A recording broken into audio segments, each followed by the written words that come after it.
right. Can y'all hear me? All right. Thank you, everybody. Sorry, we're a little tardy. It's 3:01. We're going to bring this meeting of the Leon County Board of County Commissioners to order. Thank you all for being here. At this time, I think I'm going to recognize Commissioner Maddox for our invocation and Pledge of Allegiance. Thank you, Mr. Chair. I'm pleased to welcome Reverend Dr. Juana Jordan, who is the Executive Director of the Campus Pastor and Campus Pastor of Impact at Florida A&M University Wesley Foundation. She will provide invocation and words of inspiration for us today. If we'll all please rise for that invocation. Amen.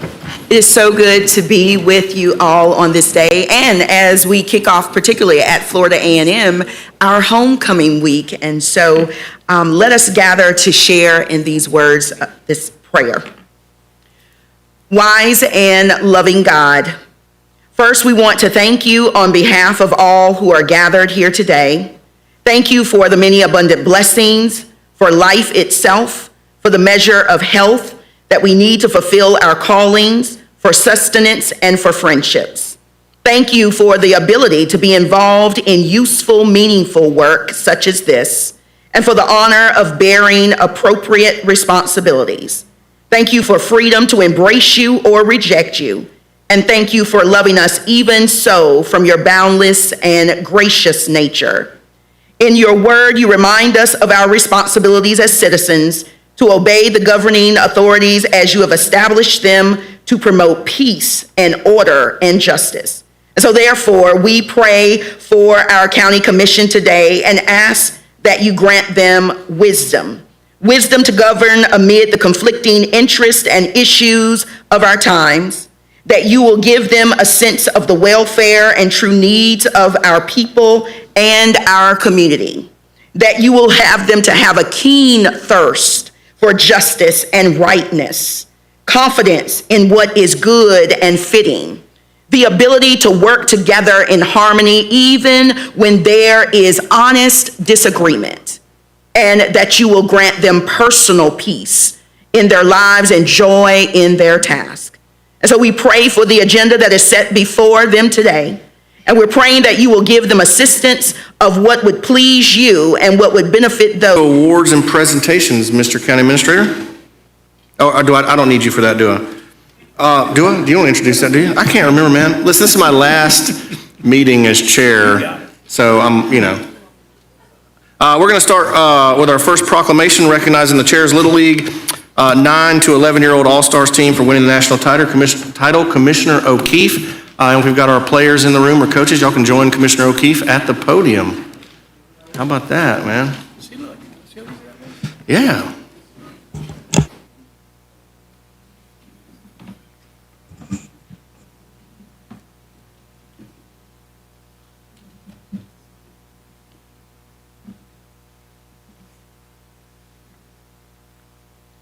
All right.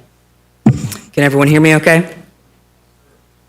This is exciting for me because after they reviewed my Little League stats, this is as close as they will let me get to a championship team. And no closer.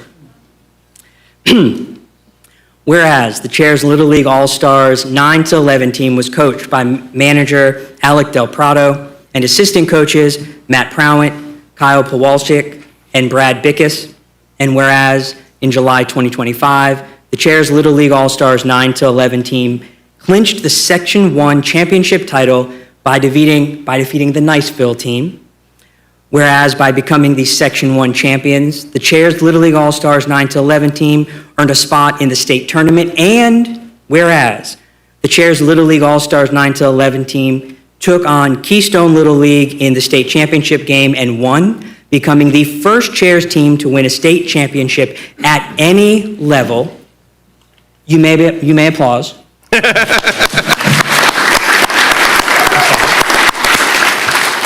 Whereas winning the state championship, the Chairs Little League All-Stars 9 to 11 team then represented the state of Florida in the Tournament of State Champions in Wilson, North Carolina. And whereas the leading hitters for the All-Stars in the TOSC event were Landon Del Prado at .538, Jacob Ross at .462, and Kai Stevens at .429. And whereas the leading pitchers for the All-Stars at the TOSC were Harrison Pawalczyk, Landon Del Prado, and Preston Bickus. And whereas the Chairs Little League All-Stars 9-11 team won the TOSC championship game against South Carolina 7-6 on a walk-off hit by Jacob Ross. Where's Jacob Ross here? All right. Let's go.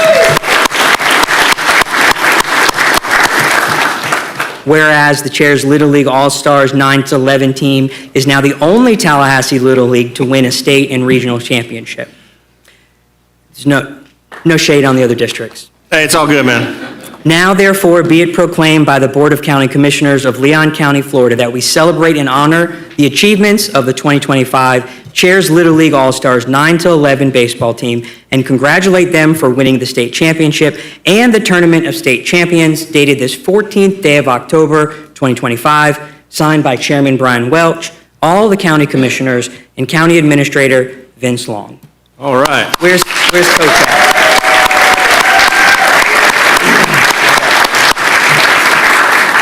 On behalf of Chairs Little League, thank you very much. We, the coaches and the league, very proud of how these boys represented Tallahassee and the state of Florida. So all the glory to these boys. Good job. Thank you. All right. Anybody want to speak? Yeah, you guys want, someone, come on. Andrew? All right, they said Hey. they let the win record speak for themselves. Yeah. Well, listen, you guys, hey, we're proud of you, and I don't know if everybody knows, we have a great youth baseball ecosystem here in Leon County, and you guys are going to move on up and play Babe Ruth probably in a few years in your high school teams, and, you know, we are just super proud of all you accomplished. I hope you realize that you guys have done some great stuff. Chairs has an incredible program out there, and Commissioner O'Keefe, we're hoping to get a program in District 4 here soon, and maybe some of you guys as friends, who I know a lot of you guys and seen you around. So, hopefully they can compete with you, but you guys are currently just crushing it over there. So congratulations and thank you for coming up here. Absolutely. All right, they're gonna get a picture with you guys. All over here. This is all yours. We'll get picture time. You guys line up for a picture right there. Everybody together where she can see you. There you go. Don't be shy. Yep. Oh, we're doing this one.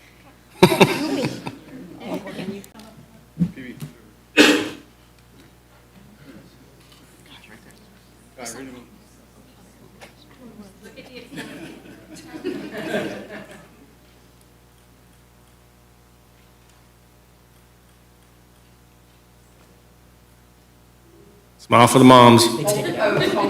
And Gary.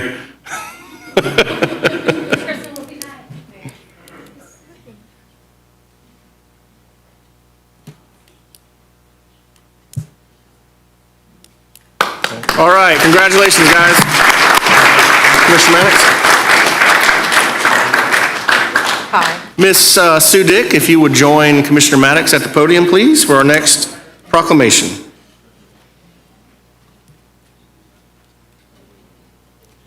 That guy's also a national champion, you guys.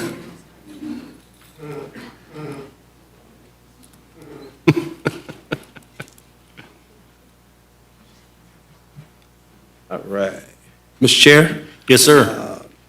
the proclamation reads, whereas strong, vibrant communities depend on visionary leadership, tireless dedication, and the collaborative spirit of individuals who champion economic growth and opportunity. And whereas Sue Dick has faithfully served as president of the Greater Tallahassee Chamber of Commerce for 25 years, providing exceptional leadership, strategic insight, and unwavering commitment to the achievement of the local business community. And whereas, under her leadership, the Chamber has experienced notable achievements, including the expansion of membership, introduction of innovative programs, and the strengthening of the Chamber's role as a vital resource for local businesses. Her vision and dedication has been instrumental in shaping the Chamber's success in fostering a thriving business environment in Tallahassee. And whereas Sue Dick has served as a trusted advocate for local businesses, fostering innovation, encouraging entrepreneurship, and ensuring that the voices of business owners are heard at every level of government and community decision-making. And whereas during her tenure as president, Sue Dick has engaged in key initiatives, helped develop new programs, strengthen the chamber's role as a trusted resource with accomplishments to include the creation of the world-class schools, Access Tallahassee, and the Greater Tallahassee Chamber Foundation Incorporated, evolved chamber programming to more than 400 events annually, including the two largest business events, the annual community conference and the annual meeting, as well as serving as the founding partner organization of Domi Station. And whereas Sue Dick has served as board member of many organizations and committees, has given graciously of her time, talents, and passion, leaving a legacy marked by integrity, inclusiveness, and a deep commitment to the long-term success of Leon County. And whereas the business community, local government, and residents alike owe a debt of gratitude for her service, leadership, and contribution to the betterment of our shared economic future.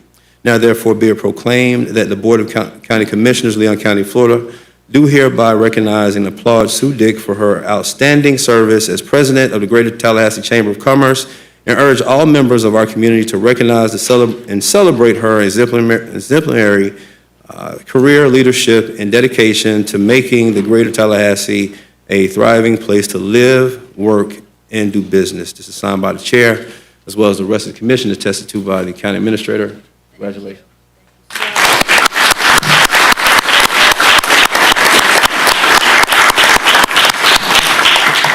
Thank you.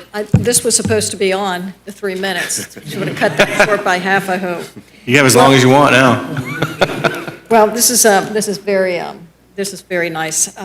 Thank you, Commissioner Maddox, Chairman Welch, and other county commissioners, Vince, county administrator. We've been in this room a long time together. It's been a pleasure to be able to serve as president and CEO of the Chamber of Commerce for 25 years. Commissioner Maddox, actually, I've been in this room for 15 years with Commissioner Maddox, and probably the same for Vince and Parwez Alam before you. So it's been a fun ride. It's been an exciting journey, and I want to thank my chamber selection committee 25 years ago that gave me the opportunity to serve as the president and CEO. So to Will Butler and to Bill Smith and the search committee and the board, it's a big thank you to them. Just briefly, I want to thank a couple people and then maybe leave you with just a couple thoughts to continue the great work that's taken place. I want to thank my husband, Bobby, who has been on this journey with me. He's actually here. First time he's been in this commission chambers. It's now all coming clear to him. He looked at me. He looked at the stock market every day, and he said, I could never do what you used to do, Sue. But he's been a partner. He's a great husband, a great father.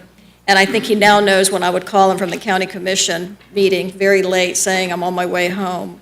He'd say, no problem. Kids are fed. They're in bed. Just bring it on home, and we'll have some time together. So to Bobby, he's been wonderful and been by my side. Sharon James, our current chairwoman with Gunster, professional in governmental affairs and attorney. She has been just rock solid this entire year through this transition, and will hand the reins over to Eddie Gonzalez-Lumiere in January, who's chairman of RUVOS and serves as chair-elect. And it is really my pleasure now to also introduce everyone to Michael Dalby, who is the president and CEO effective October 1st. He is on his 10th day. Michael, it's a pleasure to hand the baton over to you. We are very fortunate to have Michael and his wife Georgia in our community. He comes from El Paso, Texas. Sharon and the search committee did a tremendous job in really attracting him to our community, and I know there's going to be a lot of great continued success. So just leave with a couple thoughts. Continue to work together, be unified in our vision and creation of jobs and intentional economic development, creating an opportunity for our youth to have jobs and to stay in this community and promote our region. So again, thank you for this recognition. It's been a pleasure working with each and every one of you. And I will be in the community. I'm not sure what my next adventure is going to be, and that's okay. So I'll look forward to supporting you moving forward. Thank you again. Thank you, Sue.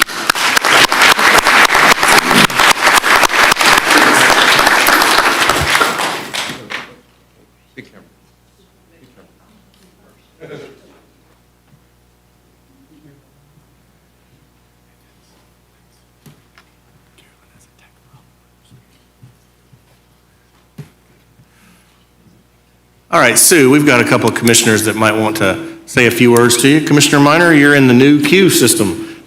Thank you, Mr. Chairman. Appreciate it. Sue, I just wanted to thank you for your 25 years. The people of Leon County and Tallahassee have benefited greatly from your service to this community. You set the tone for not just the Greater Tallahassee Chamber of Commerce, but the entire business community. And that tone has been one of integrity and level-headedness and focus on developing the economy, growing the businesses that are here, bringing new businesses in. It's really been incredible, the legacy that you have built and that you're leaving. So thank you for everything that you've done. I've come in to see you multiple times over the years talking about homelessness and other other topics, economic development.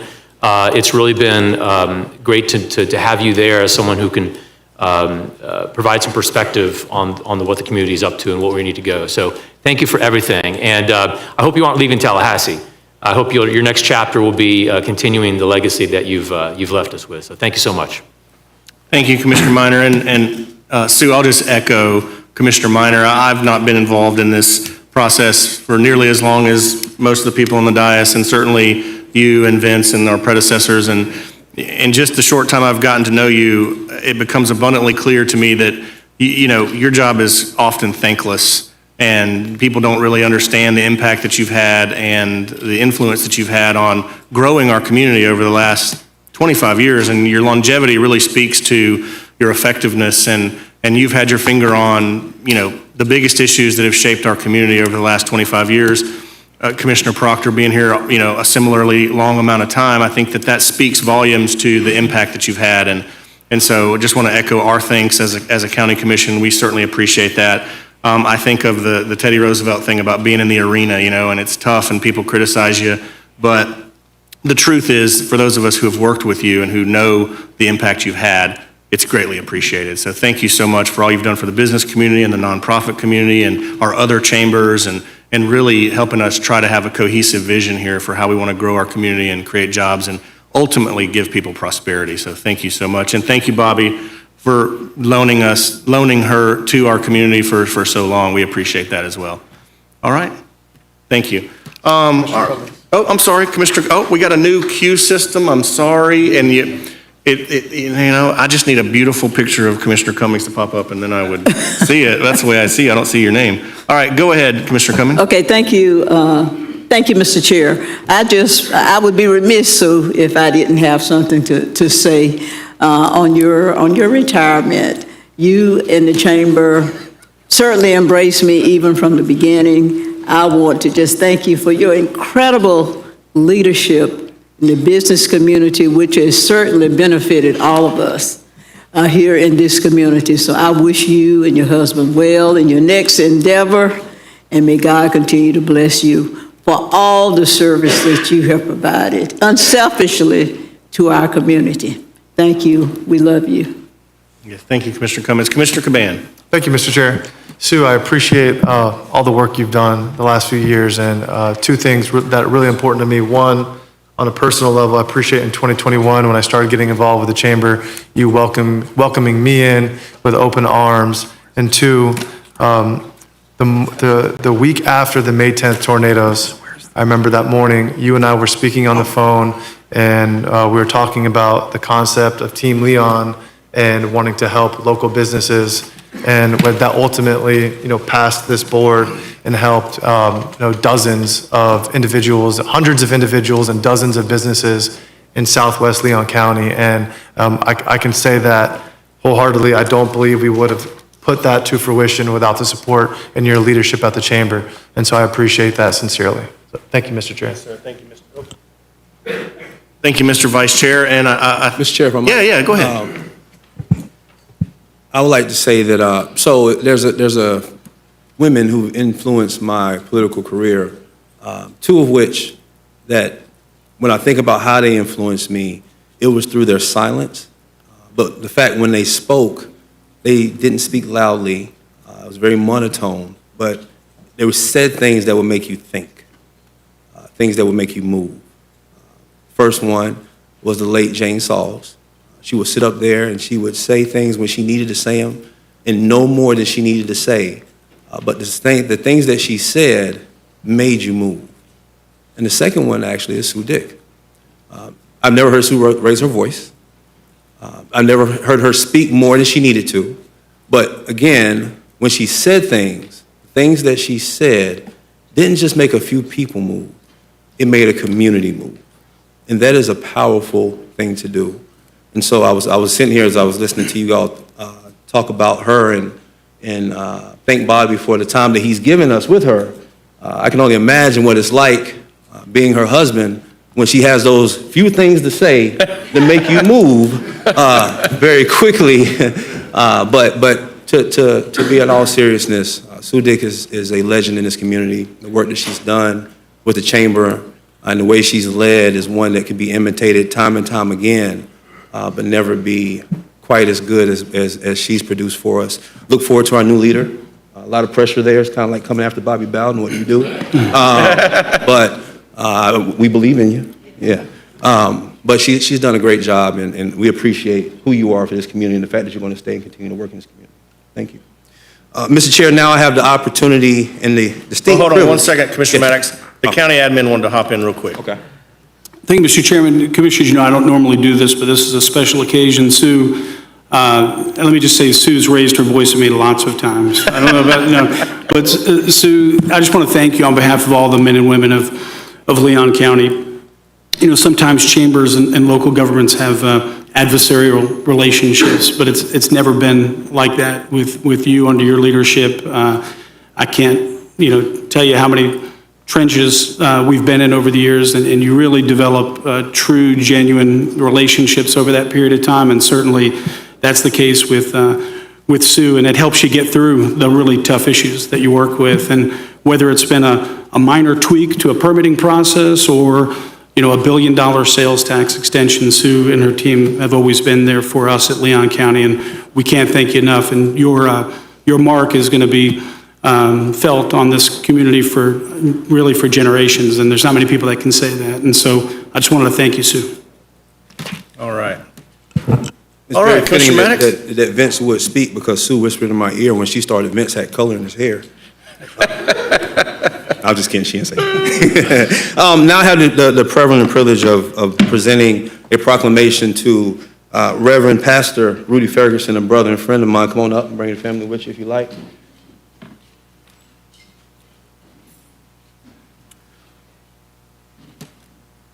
The proclamation reads, whereas Pastor Rudolph. His name would be Randy if it was Randolph. Red nose, anyway. Whereas Pastor Rudolph Ferguson Sr. has served faithfully as the shepherd and spiritual leader of New Birth Tabernacle Church for the past 15 years, demonstrating unwavering dedication to God, the church, and the community.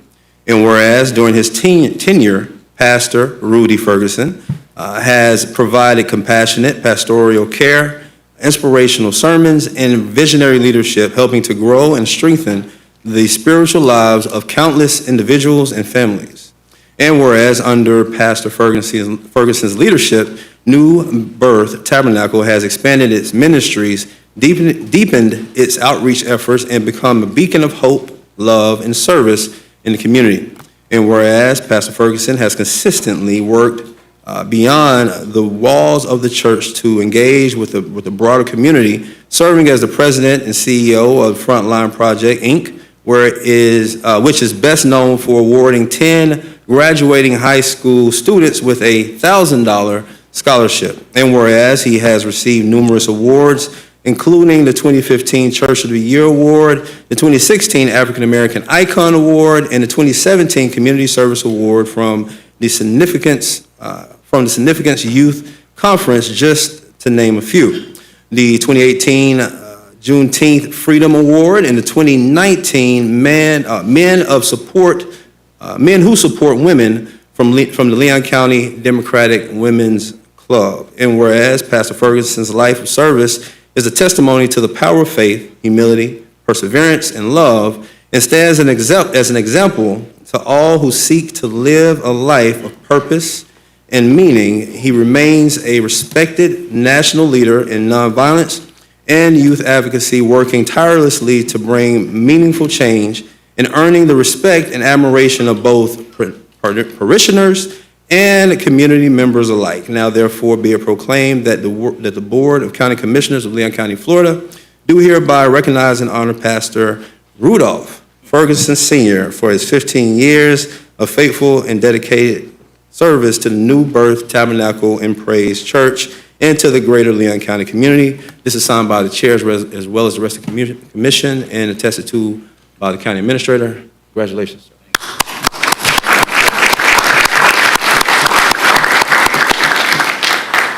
I certainly, on behalf of my wife of 33 years, Katrina, my sons of 33 years, one is on the route with my granddaughter of 4 years. But I wanted to take this time to say thank you so much for recognizing what we do. It's not just about our church, it's about our community there in the Griffin Heights neighborhood. I thank you so much for paying attention to what we have going on in that community, and I certainly appreciate all that you do to ensure that we have the necessary resources and the things that we need for our young people and our family and the elderly in our neighborhood to have everything that they need. We may not be a well-to-do community, but we certainly want to do well, and we plan to continue to do that. So the 15 years of my pastoring is not just been about the pulpit, it's been about the pavement. And I have my family, my wife, my children, my church members who decided to come out to support their pastor. And again, Commissioner Maddox, thank you so much. Commissioners, thank you so much. As a pastor, I'll stop talking because at some point I'll ask for offering. Thank you. Thank you.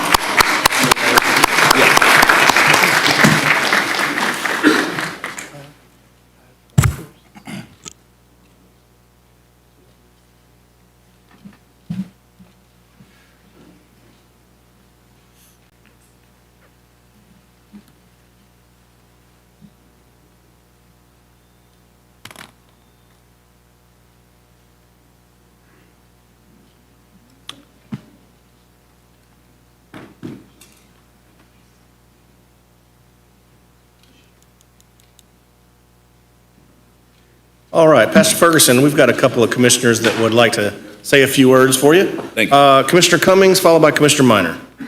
Thank you, Mr. Chair.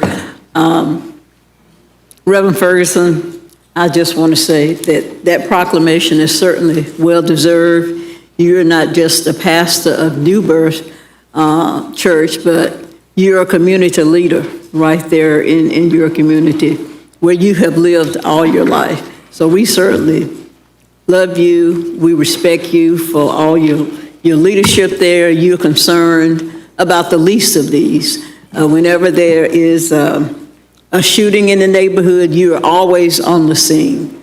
In the prayer visual, whenever there is any adverse effects in the community or anything that goes on in the community, we can call Reverend Ferguson. He knows the people there. He loves the people there, and we certainly appreciate your leadership, and we ask you to continue to be the leader, continue to be concerned, continue to be the advocate for the least of these in the community. So thank you for all that you do. Thank you so much, Commissioner. Thank you, Commissioner Cummings. Commissioner Minor, followed by Commissioner Maddox. Thank you, Mr. Chairman. Pastor Ferguson, just want to wish you a happy anniversary. Thank you. It's quite an accomplishment, and you said it best yourself. You know, your service is not just relegated to the pulpit, to the pavement, and you do that in spades, and we see that. We see that. So thank you for everything that you do for this community. It's people like you that make Tallahassee a special place. So thank you very much for your service, sir. Thank you so much, Commissioner. Thank you, Commissioner Minor. Commissioner Maddox. Thank you, Mr. Chair. I had the opportunity to speak about Pastor Ferguson, Brother Ferguson, but the proclamation did not speak about Miss First Lady Katrina Ferguson. I don't think we could let this opportunity pass by without recognizing that she has been his backbone in his rib, and one that really put in the work when he had to be out in the community to make sure the family works.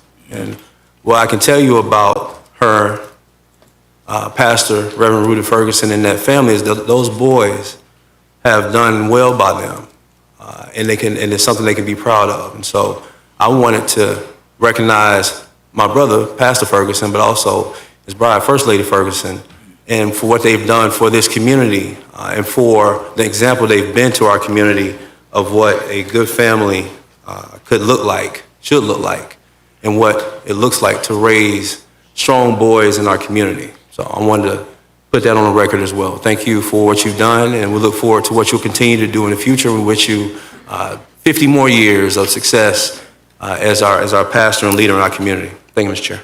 Thank you, Commissioner Maddox. Thank you, thank you, Pastor Ferguson.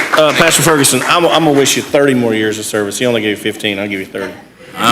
I don't know, amen. You got it, man. You got it. But thank you so much, Commissioner. Yes, sir. Thank you for being here, and thank you, and welcome to your family. Thank you so much. Yes, sir. Commissioner Proctor, are you ready?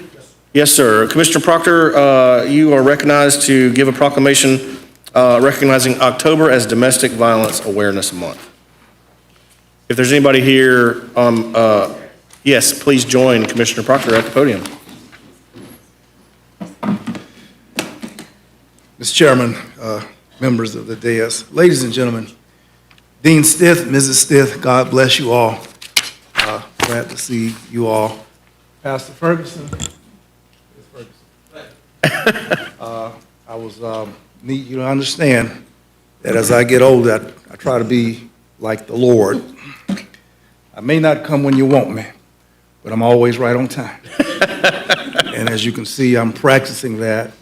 And I'm committed to being on time and to be here today for this august body of citizens to present this. Mr. Chairman, I apologize to you and the commission for being tardy, but I can't think of a better reason than today being my mother's 88th birthday, and that we held a birthday luncheon for her, and as friends and tears and laughter grows deeper, it tends to, you all understand, it tends to thwart the sense of time. And I was buying a little time because I was waiting on Rachel to bring me some glasses. Thank you, Rachel. That's my aide. You are a pro. Commissioner Cummings, I don't know about the greatest aide on planet Earth in Chauncey. I'm going to challenge you for that one. Thank you, Rachel. I needed it. And ladies, I hope I look good in this pink tie today. Y'all got that picture here? All right. We have a proclamation, Dean Stith, and it reads, whereas October is annually recognized as Domestic Violence Awareness Month, and we stand with survivors always. And whereas domestic violence affects every person in Leon County, Florida, either as a survival of domestic violence, as a family member, significant other, friend, neighbor, or co-worker, and domestic violence affects people of all genders, sexual orientations, ages, racial, ethnic, cultural, social, religious, and economic groups. And whereas domestic violence and intimate partner violence can have lifelong consequences emotionally, mentally, socially, spiritually, and physically.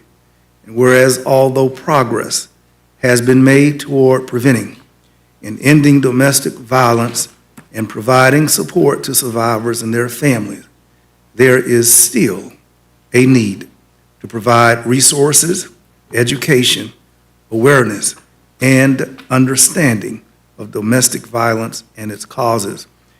And important work remains to be done, and whereas policymakers and communities must work together to transform the conditions that cause domestic violence and support survivor-centered solutions. And whereas this year's National Domestic Violence Awareness Month's theme, With Survivors Always, personifies our commitment to serving domestic violence survivors by acknowledging, invigorating, and rededicating ourselves to the goal of eliminating domestic violence for everyone.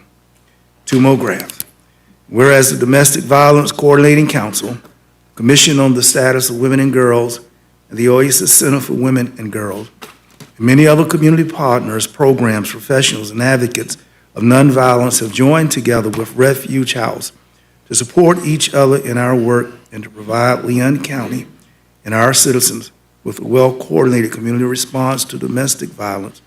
And whereas, during the month of October, the Domestic Violence Coordinating Council and its many partners will be intensifying efforts to promote public understanding of family violence and increase sensitivity to survivors of family violence, emphasizing the need for citizen involvement in efforts to reduce family violence through public education and changing public attitudes.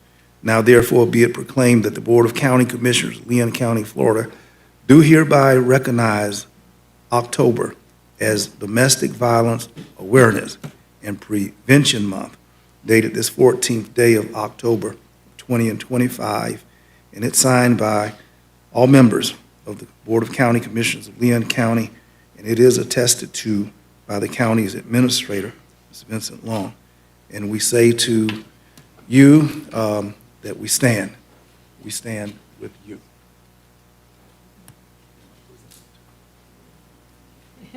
Oh, yeah, let's give him a round of applause.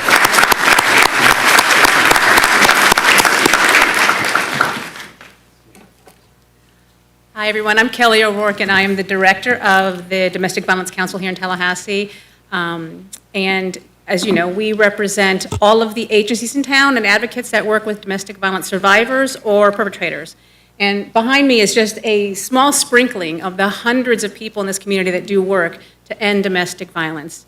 So I want to commend all of them for all the work that they do all the time, every day. And I also want to thank all of the commissioners and also your superb aides who have done such a wonderful job for your generosity, your kindness, and your constant support over the years for the work that we do, which seems to be never ending, but we're still going to fight the good fight. Thanks again. And also let me introduce the Executive Director of Refuge House,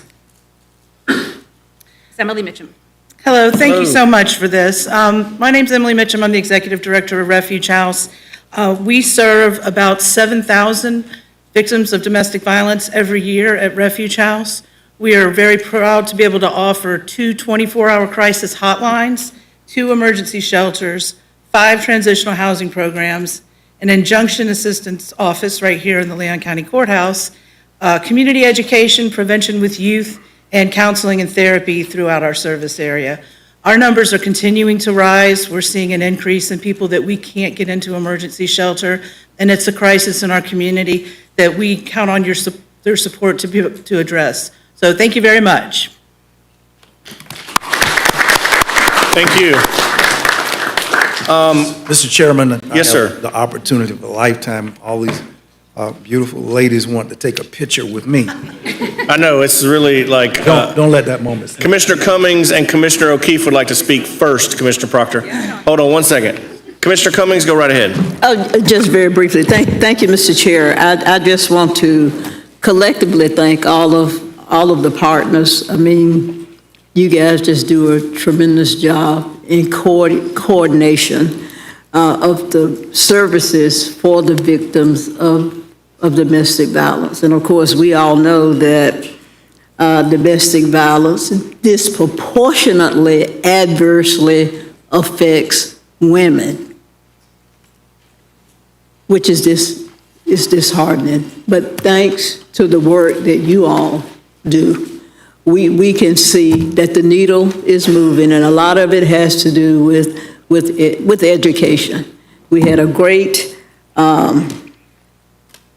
ceremony last Friday at Cascades, and we heard some anecdotal testimony from a real life situation. And we see how domestic violence has a ripple effect. It ripples through the communities, through families, for generations. So I just thank you all for your diligence, for the fact that you all really just put forth effort every day to combat domestic violence, and hopefully through you all's efforts, one day we can hopefully educate the community and totally eradicate the sickening effects of domestic violence. So thank you. We love you all for all that you do. Thank you, Commissioner Cummings. Commissioner O'Keefe. Thank you, Mr. Chair. I want to also say thank you, even though really no words we can say truly express the gratitude for the impact that you have for so many people in our community who have been victims of domestic violence and who unfortunately will become victims of domestic violence. I don't want to let this opportunity pass without making note that I believe the Refuge House is currently accepting contributions to help expand their facilities to address the problem of not having enough emergency sheltering for people. And I would like to make sure that everyone who hears this knows that that is an option to support such an important part of our community and the friends and family of our community that need that. Thank you for doing that. And I also want you to know that I appreciate the challenge, the increasing challenge you're going to be facing as federal funds disappear for community services, as well as certain policies are likely to increase the number of people who need services. And I know we are here to help in any way within our control that we can. Thank you, Commissioner O'Keefe. All right, I think the roses can take a picture with a thorn now. Yeah, I know shade when I hear. Next.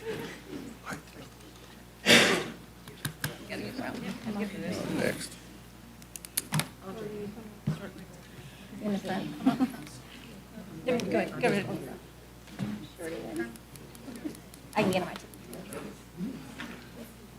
You need to put this on social media.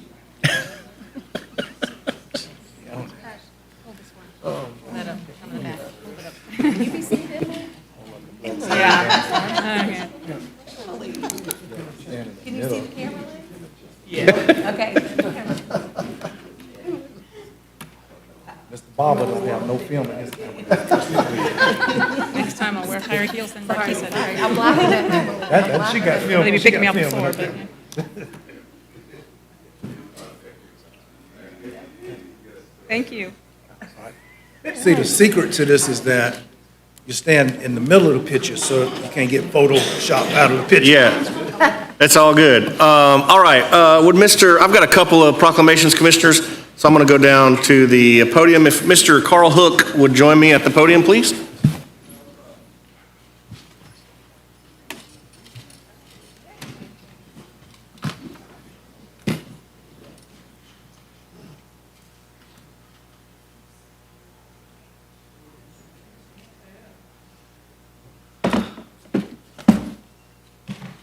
All right, Commissioners, Mr. Administrator, I have the privilege of offering a proclamation today in recognition of Mr. Carl Hook's over 30 years of service to the Bradfordville Volunteer Fire Department.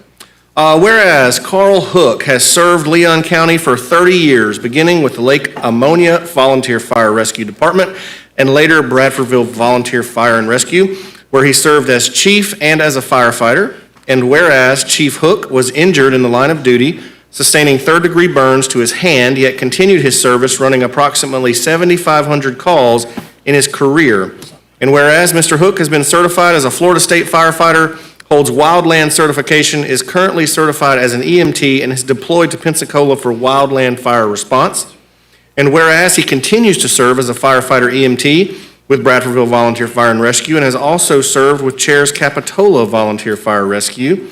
And whereas Bradfordville Volunteer Fire and Rescue is a nonprofit all-volunteer department serving over 100 square miles in northeast Leon County, providing fire suppression, emergency medical, and rescue operations, and working in close coordination with the Tallahassee Fire Department and Leon County EMS.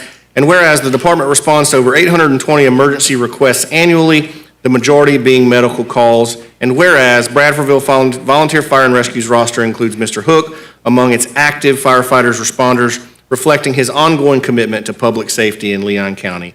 Now therefore be it proclaimed by the Board of County Commissioners of Leon County, Florida, that we hereby recognize Chief Carl Hook for 30 years of exemplary volunteer service as a firefighter, EMT, and chief, and express profound gratitude for his dedication, leadership, and sacrifice on behalf of the residents of Leon County. Dated this 14th day of October 2025, signed by all the commissioners and attested to by the county administrator. Thank you, Mr. Hook, for your dedication to our community.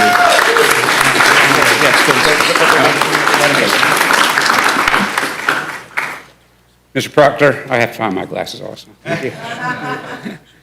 But then I also have to find my words. I'm about 12 to 15 minutes worth of things to say here. Yeah. Hopefully I'm more composed than I was on Saturday, Commissioner Cumming and Commissioner Caban. 15 minutes less than Commissioner Proctor will talk later. Oh, ouch. Yeah, I was very taken aback, but thank you very much. And at the end of this, I will be passing the hat. I know that Pastor Ferguson didn't, but I will be.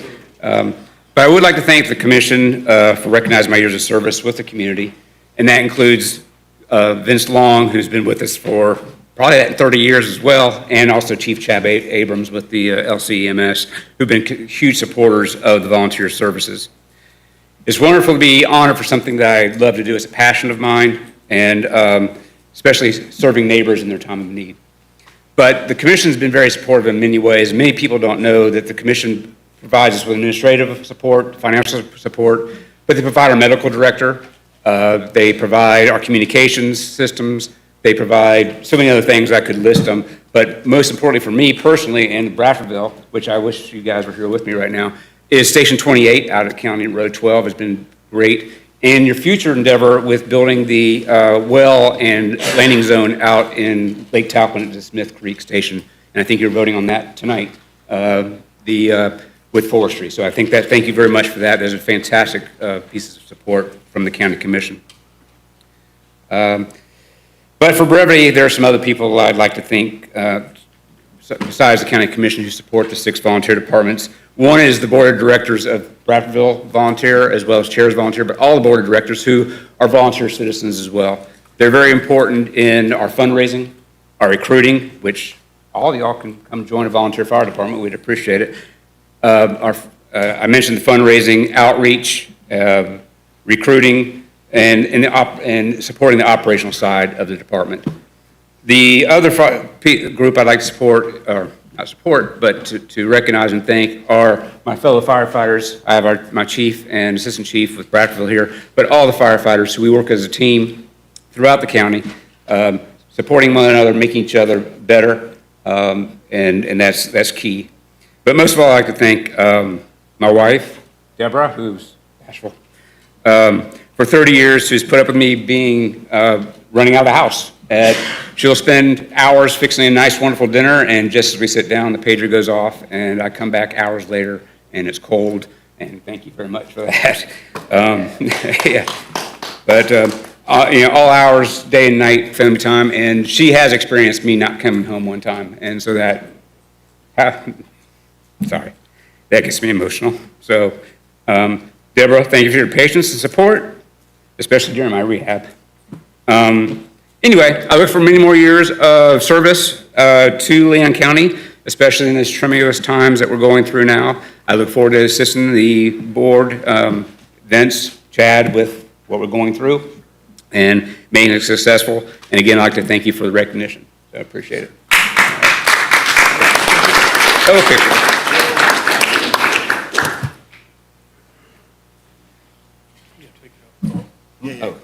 Oh, yeah, I'll put those down. Yeah, okay, there we go.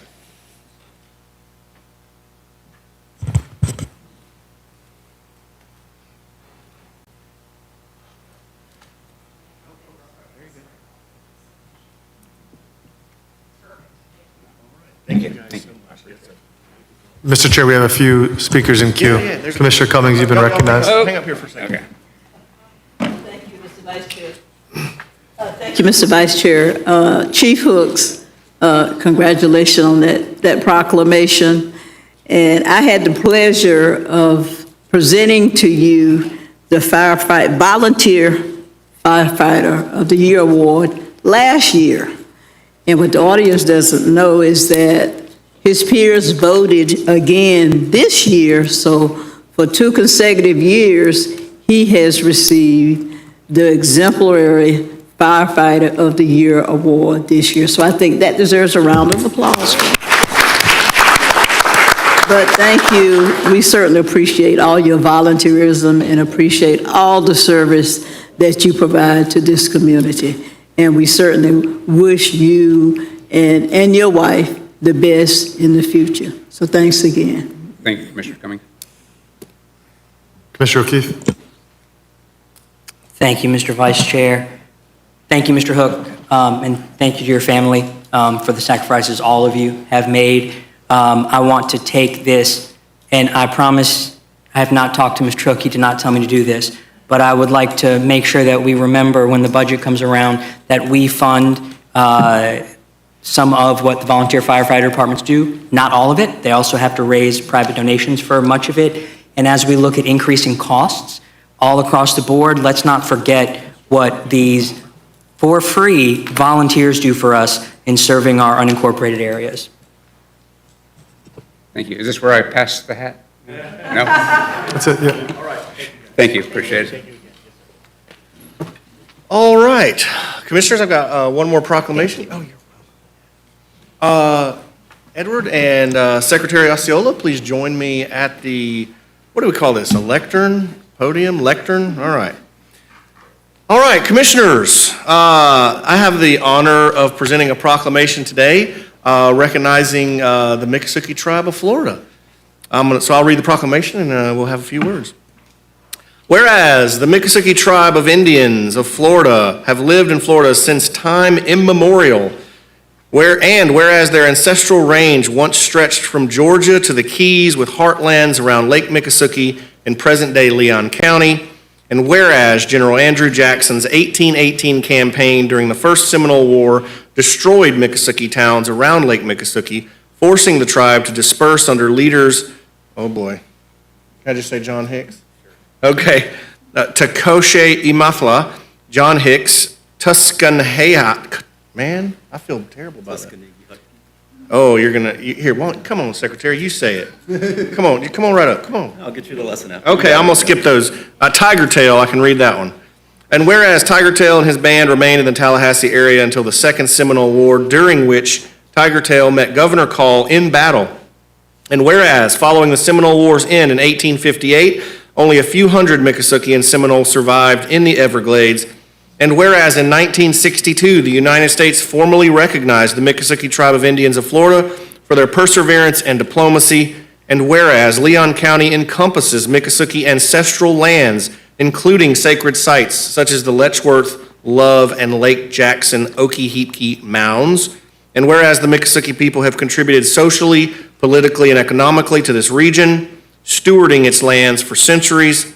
And whereas the arrival of European colonists in 1492 and the ensuing colonization caused great harm to indigenous people. And whereas Leon County is honored to host the new Miccosukee Embassy and a community still bearing the tribe's name in northeast Leon County to this day. Now, therefore, be it proclaimed by the Board of County Commissioners of Leon County, Florida, that yesterday, October 13th, 2025, is hereby celebrated as Miccosukee Day in Leon County, and that the second Monday of each October shall henceforth in perpetuity be observed as Indigenous Peoples Day. Dated this 14th day of October, 2025.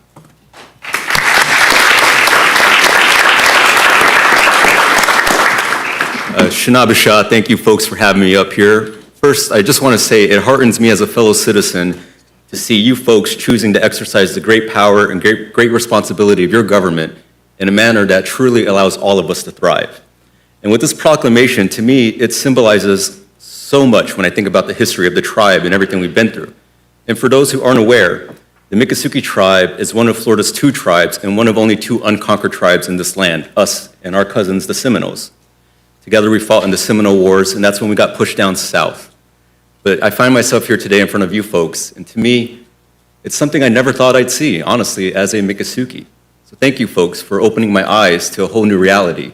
I see opportunity for collaboration here. Because when I look out at Lake Miccosukee, I see the same thing when I see the Everglades. I see home. I see a sky, blue and true, and I see a land made for me and you. And I think that's how it has to stay. Me and you working together hand in hand. It's the only way we're gonna have a future that's for everybody. And the only way we can build a future that's gonna last is if we don't forget our history and don't neglect the past. We don't ever wanna make those mistakes, we wanna learn from them. So again, Shanabasha to you folks for extending this proclamation to us. it means, again, I just have to reinforce this, it means so much to think at one point, not only were we not welcome here, we were almost destroyed, and yet here we are today creating something together. I don't want to get too emotional because I don't want my constituents back home to see that, but thank you guys again, Shana B'Shah, and I'll just leave you with this. It's a great day to be Indigenous, and it's a great day to be in Leon County. Shana B'Shah.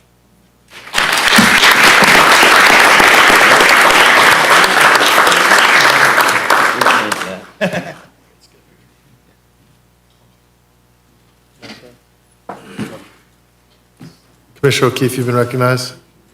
Thank you, Mr. Vice Chair. Thank you. Thank you so much for coming. And I also want to thank you and the Miccosukee Tribe for all of your legal efforts recently to protect the Everglades and by extension, protect the humanity of so many of the people who reside here in this state and elsewhere. And it is, I'm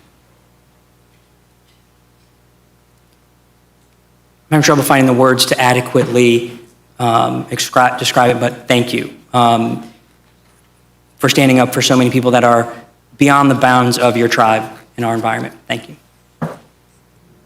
That's it.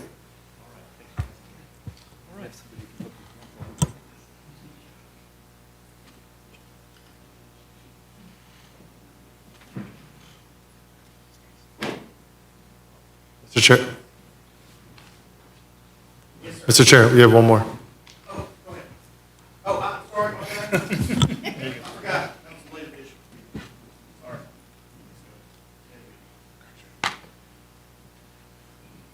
All right, commissioners. I'm sorry? Yes, oh, okay. Listen, we're going to give out the MedWeek Awards right now, proclamations. All right, I'm joined here by School Board Member Jones, who's helping us. I had the privilege of attending the MedWeek celebration. When was it? The award ceremony was Wednesday last week. It was awesome. Food was great. It was an awesome time. Okay, so we're going to present the awards for the various categories of our Minority Enterprise Development Week winners. So thank you all for being here. Whereas the first week of October has been recognized as Minority Enterprise Development Week by the President of the United States since 1983 and observed locally by the Big Bend Minority Enterprise Development Week Committee. And whereas our community and local economy have been enriched and well served by the goods and services provided by minority and women-owned businesses. And whereas the Big Bend Med Week Committee, a local consortium of agencies operating in our business and entrepreneurial ecosystem that includes the Tallahassee-Leon County Office of Economic Vitality, Florida State University Office of Supplier Diversity, Leon County Schools, Florida Office of Supplier Diversity, Florida A&M University Small Business Development Center, and local chambers of commerce, promotes business development and entrepreneurship in the community. And whereas an important activity of the annual Med Week observance is the selection of a youth Entrepreneur of the Year. And as you can see standing next to me with this year's honoree being Miss Terry Ann Barber, owner of Tipped by Terry, as this year's Youth Entrepreneur of the Year. I'm only halfway through, but let's give her a round of applause. Congratulations. Whereas Miss Barber was born and raised in Tallahassee, Florida to parents Brittany Condry and Terrence L. Barber. She began her education in private school at Symphony 7 Charter School before matriculating through Leon County Public Schools. Today, she is a senior at Leon High School where she distinguishes herself as an honor roll student. And whereas Miss Barber is a true entrepreneur at heart, she launched her first business, Anytime Treats, at a very young age. She later created her own lip gloss line, T-So Balm, B-A-L-M, before discovering her passion for nail artistry. For the past 2 years, she has been the creative force behind Tipped by Terry, providing nail services to a growing clientele. From bookkeeping to marketing, Terry Ann manages every aspect of her business independently. She plans to continue pursuing her passion for entrepreneurship after graduation. And whereas beyond academics and business, Miss Barber is also musically talented and plays the violin as part of the Leon High School Orchestra. Terry Ann loves to create, inspire, and connect with others. She enjoys exploring new ideas, spending time with family and friends, and using her talents to uplift those around her. With her drive, creativity, and determination, she is preparing to step confidently into adulthood, excited about the opportunities that await her future. It's Terry Ann, is it? I'm messing it up, my bad. I beg forgiveness, Terrence L. Barber. All right, now therefore be it proclaimed, the Board of County Commissioners, Leon County, Florida, do hereby recognize Ms. Terry Ann Barber, owner of Tipped by Terry, as the 2025 Big Bend Med-Week Youth Entrepreneur of the Year, signed and attested by everybody with love and congratulations.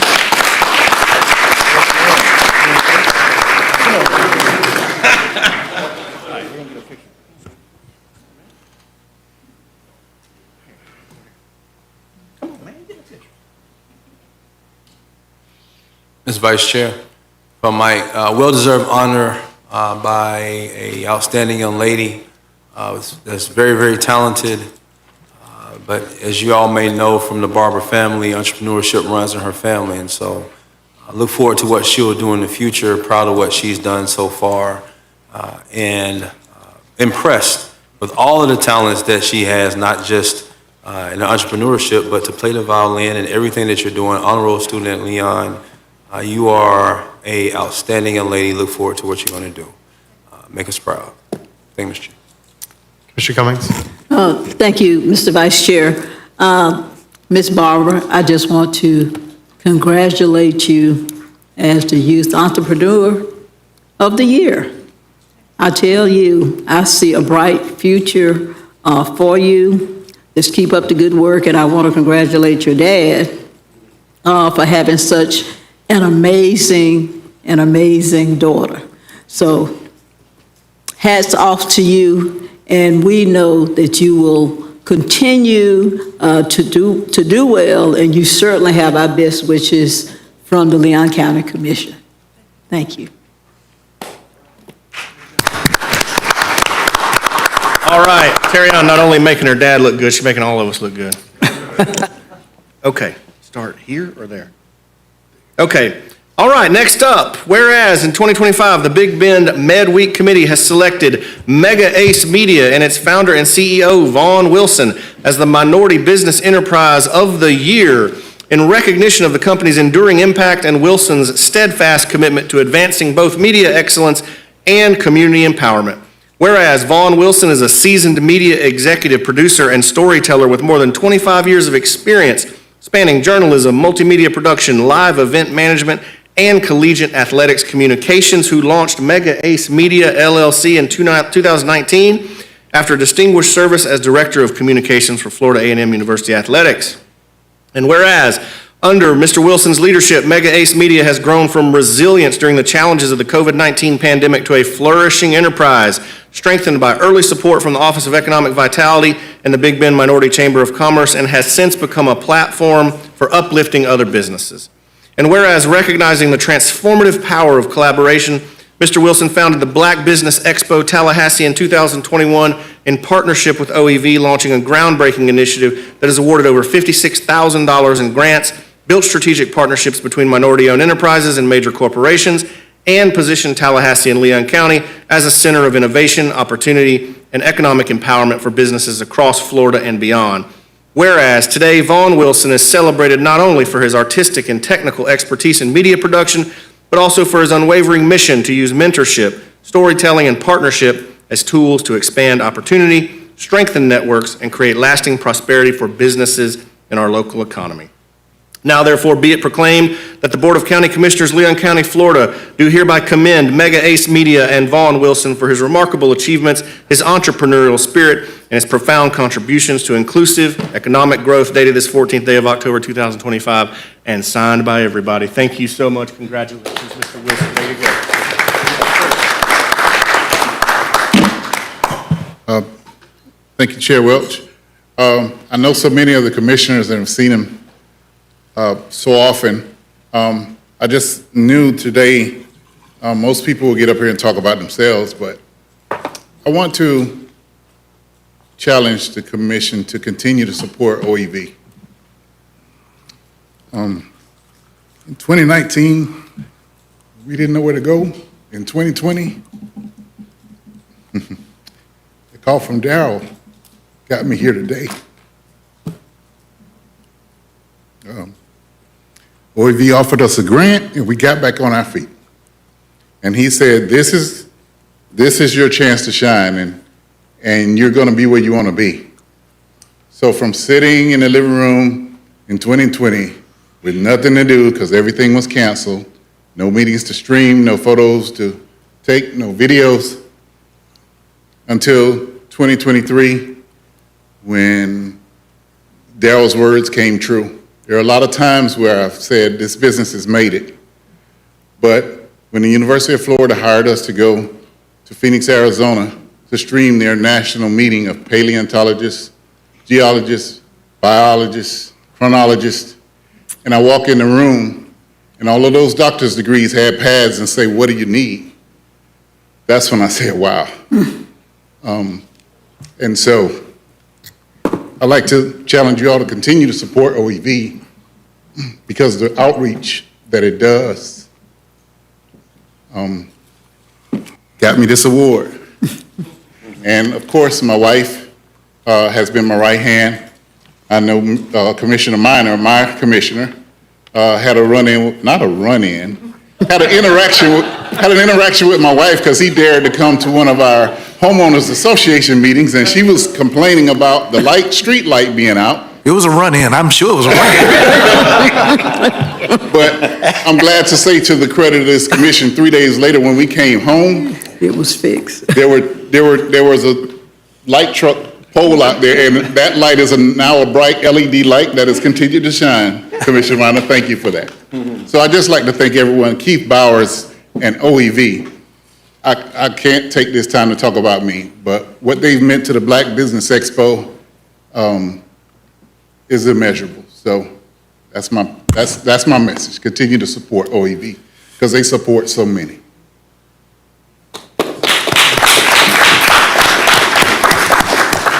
Commissioner Maddox. Thank you, Mr. Vice Chair. From All-American punter at FAMU to voice and media professional at FAMU to now all-around media professional for all of us in our community and look like worldwide as you go over to Phoenix.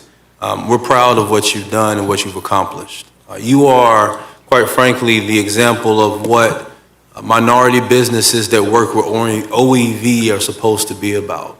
My vision when we first started having conversations about keeping the MWBE program and not going to an SBBE program was that of the late, I believe he's late, great mayor of Atlanta that had this vision that minority businesses didn't have to be subs.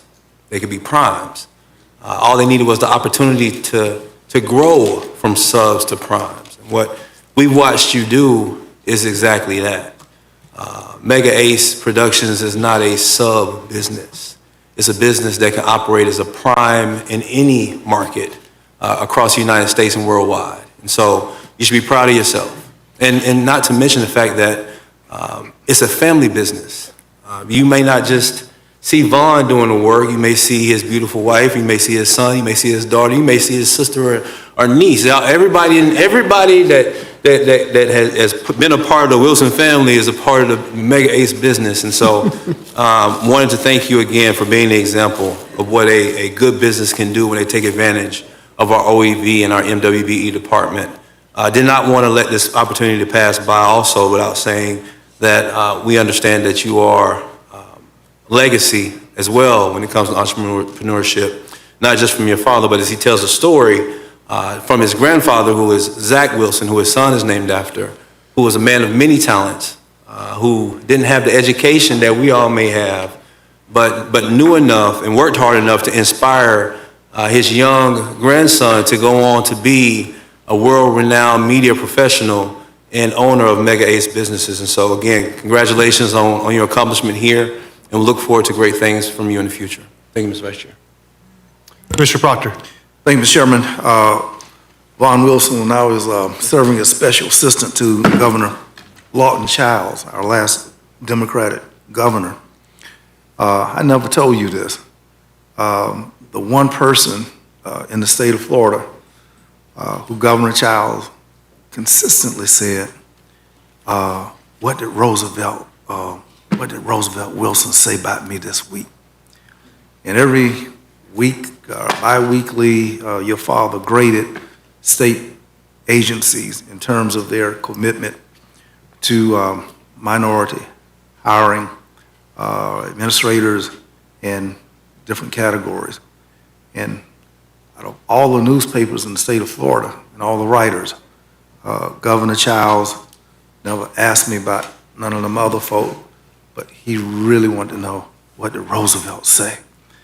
So it has been with the pen that advocates the journalistic skills that liberate, those which exceed mere pontificating, is the spirit of which you arise. Many people do not know that it was your family's FM station that when Senators Tony Hill and Miami, Kendrick Meade took over the governor's office and barricaded themselves in without barricades. And Janella Gordon was representing Capital Outlook with your family on the newspaper and an FM radio station who does that. And I believe it was the only media source inside the governor's office for which people around the United States was learning about, and that led to the One Florida demonstration. And out of that stance in the governor's office, more than 50,000 people poured into Tallahassee for one of the largest demonstrations, Wilson's Communications. But the other night, following the presentation, Commissioner Maddox, we all were there. Something was left out of the highlight reel. And when I brought it up to you, you kind of poo-pooed it off. But as a preacher, you were in the cemetery during COVID, filming live stream. And to me, among the things that were lifted up, I did the eulogy for late Assistant Superintendent Bill Johnson, Ed Duffy, Virginia Lawrence, among others, my father, others, that many people wanted to come, but they were scared to come to the funeral services, to let go, to be a part of, and you have no idea to measure what that did to reconcile the heartache, the heartbreak, and the desire of people wanting to be in that moment. And that part was not even touched. But I thought that was innovative. It certainly soothed the heart to be able to participate from home during that COVID period. And you were right there in the middle of the graveyard for families that requested your availability. And I deeply respect that. And maybe from a different sense of pastoral hermeneutic, I would just simply say thank you for that service. It was not captured, but it certainly was well felt. Thank you, Ms. Vice Chair. Commissioner Cummings? Thank you, Mr. Vice Chair. Mr. and Mrs. Wilson, congratulations. I want to, though, commend Mr. Darrell Jones and Keith Bowers and OEV for the selection of media, Mega Ace Media.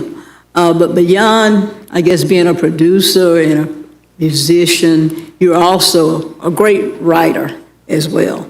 I don't have all the historical information as Commissioner Proctor does, but I can tell you that you have made a positive impact on my life and a positive impact on our community as well. So very well deserved proclamation, very well deserved from OEV recognition. So congratulations, continue the good work. I love your mom, Kathy. I remember your dad, Roosevelt, who was, I guess, a great professor at Florida A&M University in the School of Journalism, and you picked up the baton and you have carried it in a tremendous manner. So thank you, congratulations. I love you both. Mr. Vice Chair, I was just wondering, does Vaughn have any college eligibility left? He's an All-American football player, and we might need him this Saturday. I'm just saying. Can you help us? Florida Blue said they won't cover me anymore.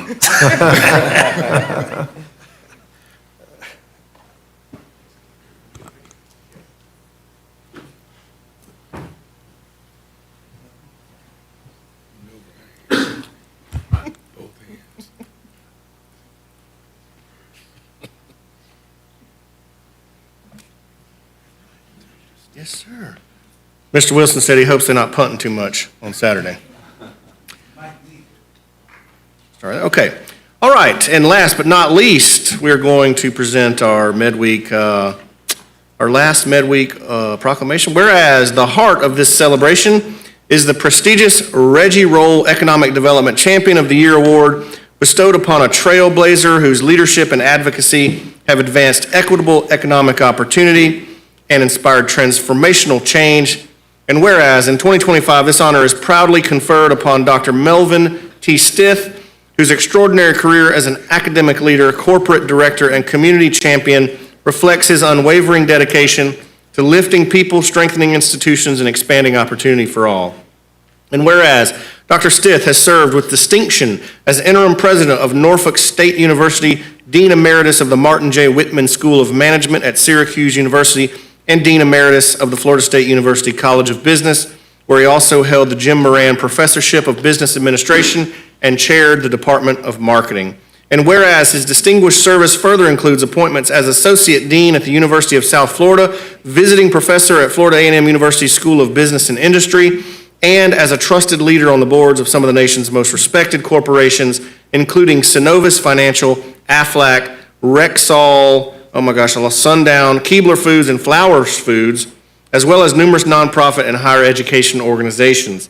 And whereas Dr. Stith's many honors, among them Florida State University's Dr. Martin Luther King Jr. Distinguished Service Award, induction into the FSU College of Business Hall of Fame, and the FSU Torch Award, stand as testaments to his profound influence and tireless service. And whereas, as a founding member of the PhD Project, Dr. Stith has expanded access to business education and championed diversity in academia, shaping future generations of scholars and leaders while advancing a more just and equitable society. Now, therefore, be it proclaimed that the Board of County Commissioners, Leon County, Florida, do hereby recognize and celebrate the extraordinary accomplishments, visionary leadership, and lasting legacy of Dr. Melvin T. Stith, the 2025 Reggie Roll Economic Development Champion of the Year, and honor his immeasurable contributions to higher education, corporate governance, community advancement, and to the city of Tallahassee. Dated this 14th day of October 2025, signed and attested to by all of the Leon County Commissioners. All right?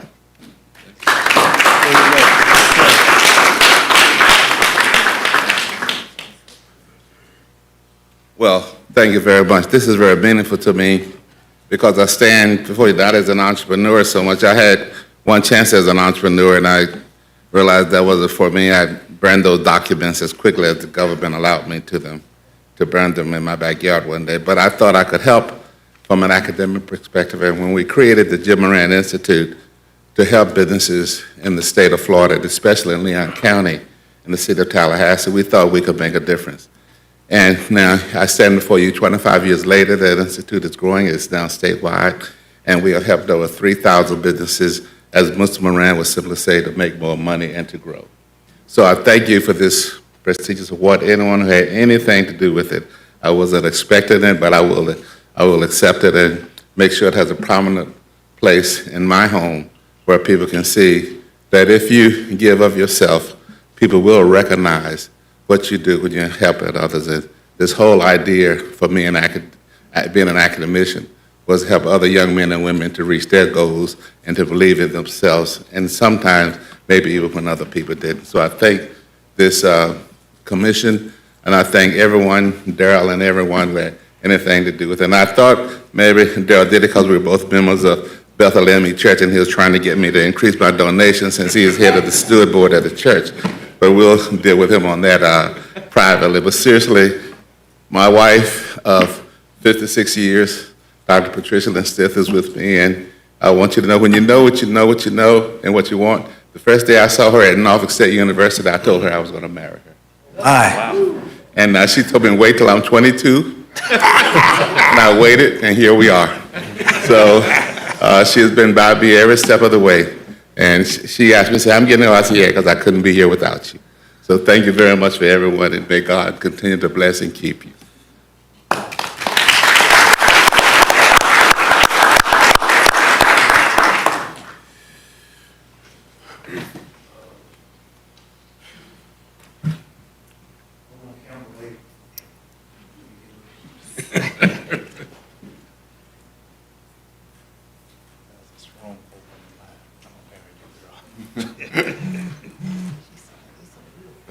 Commissioner Cummings, you may be recognized. Oh, okay. Thank you. Thank you, Mr. Chair.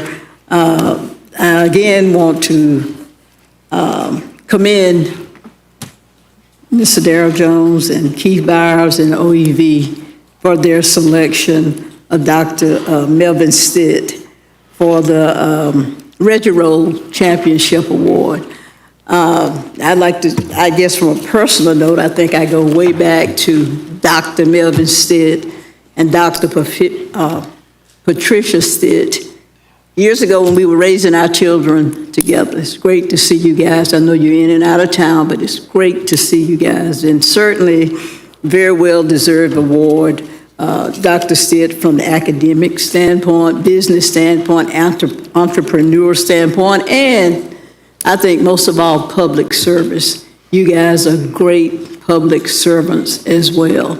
And so from the county commission standpoint, we certainly know that this award is just very, very well deserved. So thank you, God bless you, and hopefully you'll spend a lot more time with us here in Tallahassee. I know you travel a lot, but it's certainly great to see you guys. Thank you. Thank you, Mr. Vice Chair.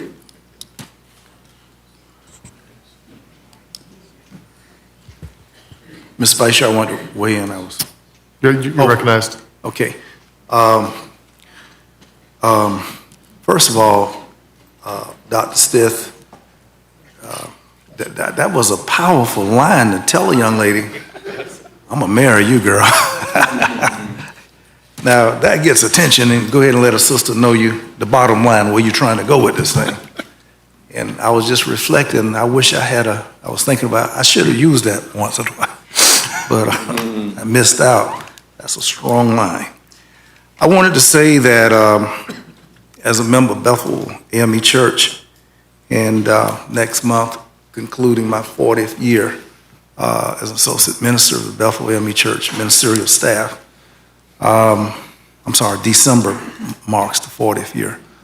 I'm aware of the impact and service of Dr. and Dr. Stitt. And they've been a stabilizing force, have been very, very helpful to the equilibrium of the church. And in certain stages of challenge, Dr. Stitt, I'm keenly aware of your input, your advisements, doors that you've opened for the greater success of ministries at our church.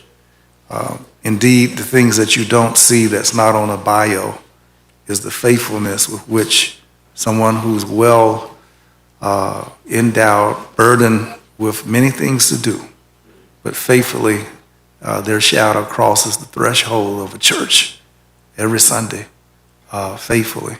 And I can respect that. And from the vantage point at which I have sat in Bethel for 40 years in the pulpit, I see just about everybody that comes in the door. And you know who they are. And your steadfast commitment to that church has been meaningful. And I believe, commissioners, that in our community there are names among those that will be and have been indelibly etched in the sands of time. Words like Bowden and Gaither, Thrasher, Mobley, and Stitt. The name Stitt will be right there etched and will go forward in time. And Dr. Stiff, we love y'all. You more than a sheet of paper can say. You love and you cherish. And I thank you for what you've meant to the university at FAMU, and you were on faculty in the business school at Florida State, and you were their dean, and all the other wonderful places in which your spirit and light is shown. Thank you all for glorious contributions. Our community, we love you, and God bless y'all for a mighty long time. Thank you, Commissioner Proctor. All right, Commissioners, that was a long awards and presentations section, but we are now on to citizens to be heard on consent and non-agenda items. Mr. Administrator. Thank you, Mr. Chairman. We have 2 speaker cards in. The first one, Curtis Taylor. Mr. Taylor? You still? Yes, sir. Name and address for the record, Mr. Taylor? And you have 3 minutes once that green light comes on. Yes, sir. Thank you. Thank you, sir. Thank you, Chairman, and to our commissioners. I'm Curtis Taylor, the President and CEO of the Tallahassee Urban League. I'm here to talk briefly about our gun violence prevention campaign. For the last 4 or 5 years, the Urban League started putting on police forums. Police forums are designed to bring our youth, citizens, community leaders, and law enforcement together to help combat gun violence and crime in our community, to come up with a dialogue on how better to combat this senseless gun violence. And as a result of that, we came up with the Gun Violence Prevention Campaign to remind our citizens not to leave their guns in unlocked cars. A lot of people might not know, but when you're asleep at 3 or 4 o'clock in the morning, you have individuals, including our youth, going into neighborhoods, pulling on door locks, and if your car is not locked, within 10 seconds, they have your gun. Now, every one of our police forums, Deputy Chief Holmes will be there and say, well, they stole so many guns last month. They stole so many guns last month. We heard him, but we really was not listening. Not until he said at one of the forums that a gun was stolen in Tallahassee and it was used to shoot and kill somebody in Miami. So we say we've got to start this campaign. Thank goodness, based upon data from TPD, the number of guns stolen out of cars and unlocked cars has been reduced by 36%. And so we certainly want to try to continue this campaign with the county. We use billboards, large and small yard signs, door magnets, police forums, town hall meetings, press conferences, social media. We use all means necessary to get the word out to make certain that our citizens are not leaving their guns in unlocked cars. In addition to that, the second thing, as a result of the police forum, we started giving out free gun locks. So many of our young children are being accidentally killed at home because you have guns and they're not secure. Just early this year, a young man came home visiting his family from out of town. He put his gun on the counter. 3-year-old walked in, pulled the gun, pulled the trigger, killed him. So here again, I see my time is about to expire, but we look forward to working with the county, Leon County Sheriff Department, and continuing this campaign, and hopefully we can do the same thing in the county that we was able to accomplish in the city. Thank you, and we thank you for your leadership, your support, and your commitment to continue to serve Tallahassee. Thank you. Thank you, Mr. Taylor. Next speaker, please. Final speaker, Delatray Hollinger. Mr. Hollinger, name and address for the record, please. You have 3 minutes once you get up there, really. Or more than 3 until the light comes on. Good afternoon, Mr. Chairman and Commissioners, and thank you for this opportunity. Delatray Hollinger, 750 Wells Street, Tallahassee. I serve as president of the National Association for the Preservation of African American History and Culture. I speak to you today with grave concerns as it relates to the Houston Plantation Cemetery for the Enslaved, which is located on the grounds of the city-owned Capital City Country Club here in Tallahassee. In 2019, the National Park Service came in at the request of our organization and utilized ground-penetrating radar testing to discover the bodies of nearly 40 formerly enslaved African Americans. The Park Service estimates that between 80 to 100 persons were buried there before 1900. The late legendary state archaeologist Calvin Jones estimated in 1986 that between 150 to 200 African Americans are buried here. Now, the city of Tallahassee is preparing an agreement to sell this taxpayer-owned land to the same entity which has unjustly leased the property for $1 a year for 99 years since 1956 in order to subvert a ruling of the United States Supreme Court which banned segregation on municipally owned golf courses. I served on a city-appointed commemoration committee which completed its work for the design of an appropriate memorial to the enslaved on that site in May 2021, and absolutely nothing has happened. If history is any judge, I do not expect the city to ever erect a memorial to this site, and I certainly have no expectations that the country club will do so. Commissioners, I implore each of you, if necessary, to use your statutorily given authority to intervene in this matter. Florida law provides specific guidelines for when a county can intervene to maintain a cemetery. Under Section 497.284 of the Florida statutes, a county can take action if a cemetery is abandoned or has not reasonably been maintained for more than 6 months. This authority allows a county to take steps to secure and maintain the cemetery, even in the case that there is a private owner, such as hiring contractors for cleanup. You are also empowered to seek reimbursement from the cemetery's owner.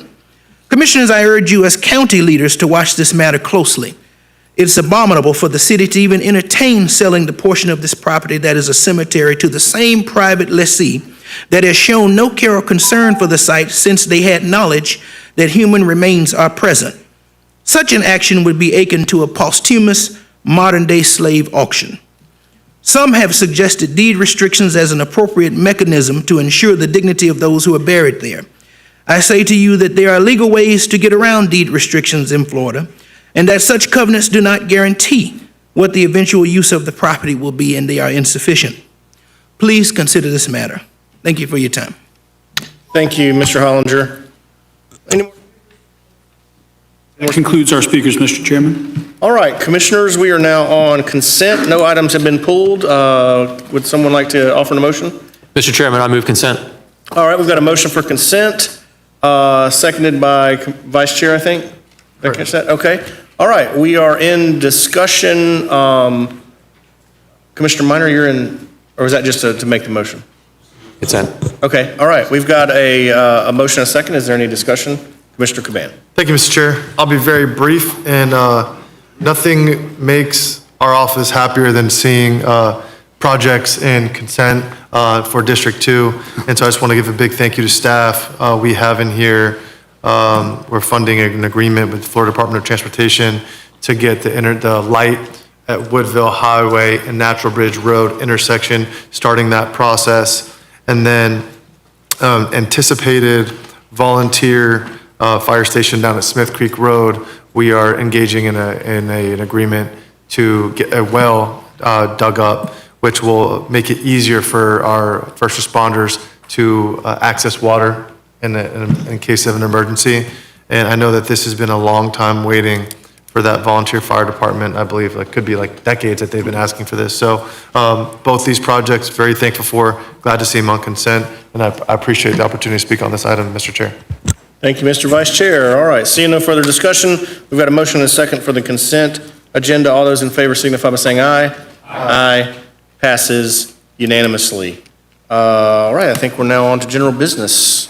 Mr. Administrator. Thank you, Mr. Chairman. Item number 16, Commissioners seeks your approval of the annual board retreat overview. You know, Commissioners, we bring this item to you each year. Again, in short, we're looking forward to another great retreat. We would receive any direction you might have for us. This is our update year, which will close out our 5-year strategic plan. We're recommending option 1. We have no speakers on this item. Move staff recommendation. All right.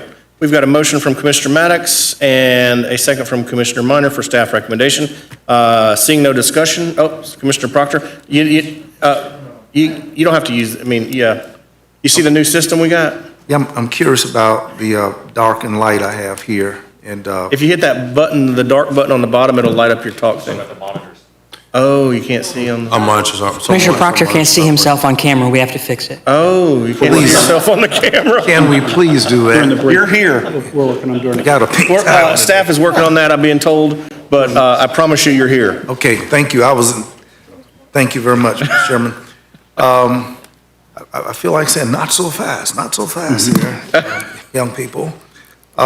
We have an opportunity to really, as far as I'm concerned, if I look at the numbers, we're 75% covered on our bold goals for the economy, 75% on the environment, 78% on the quality of life, and 46% we've covered on our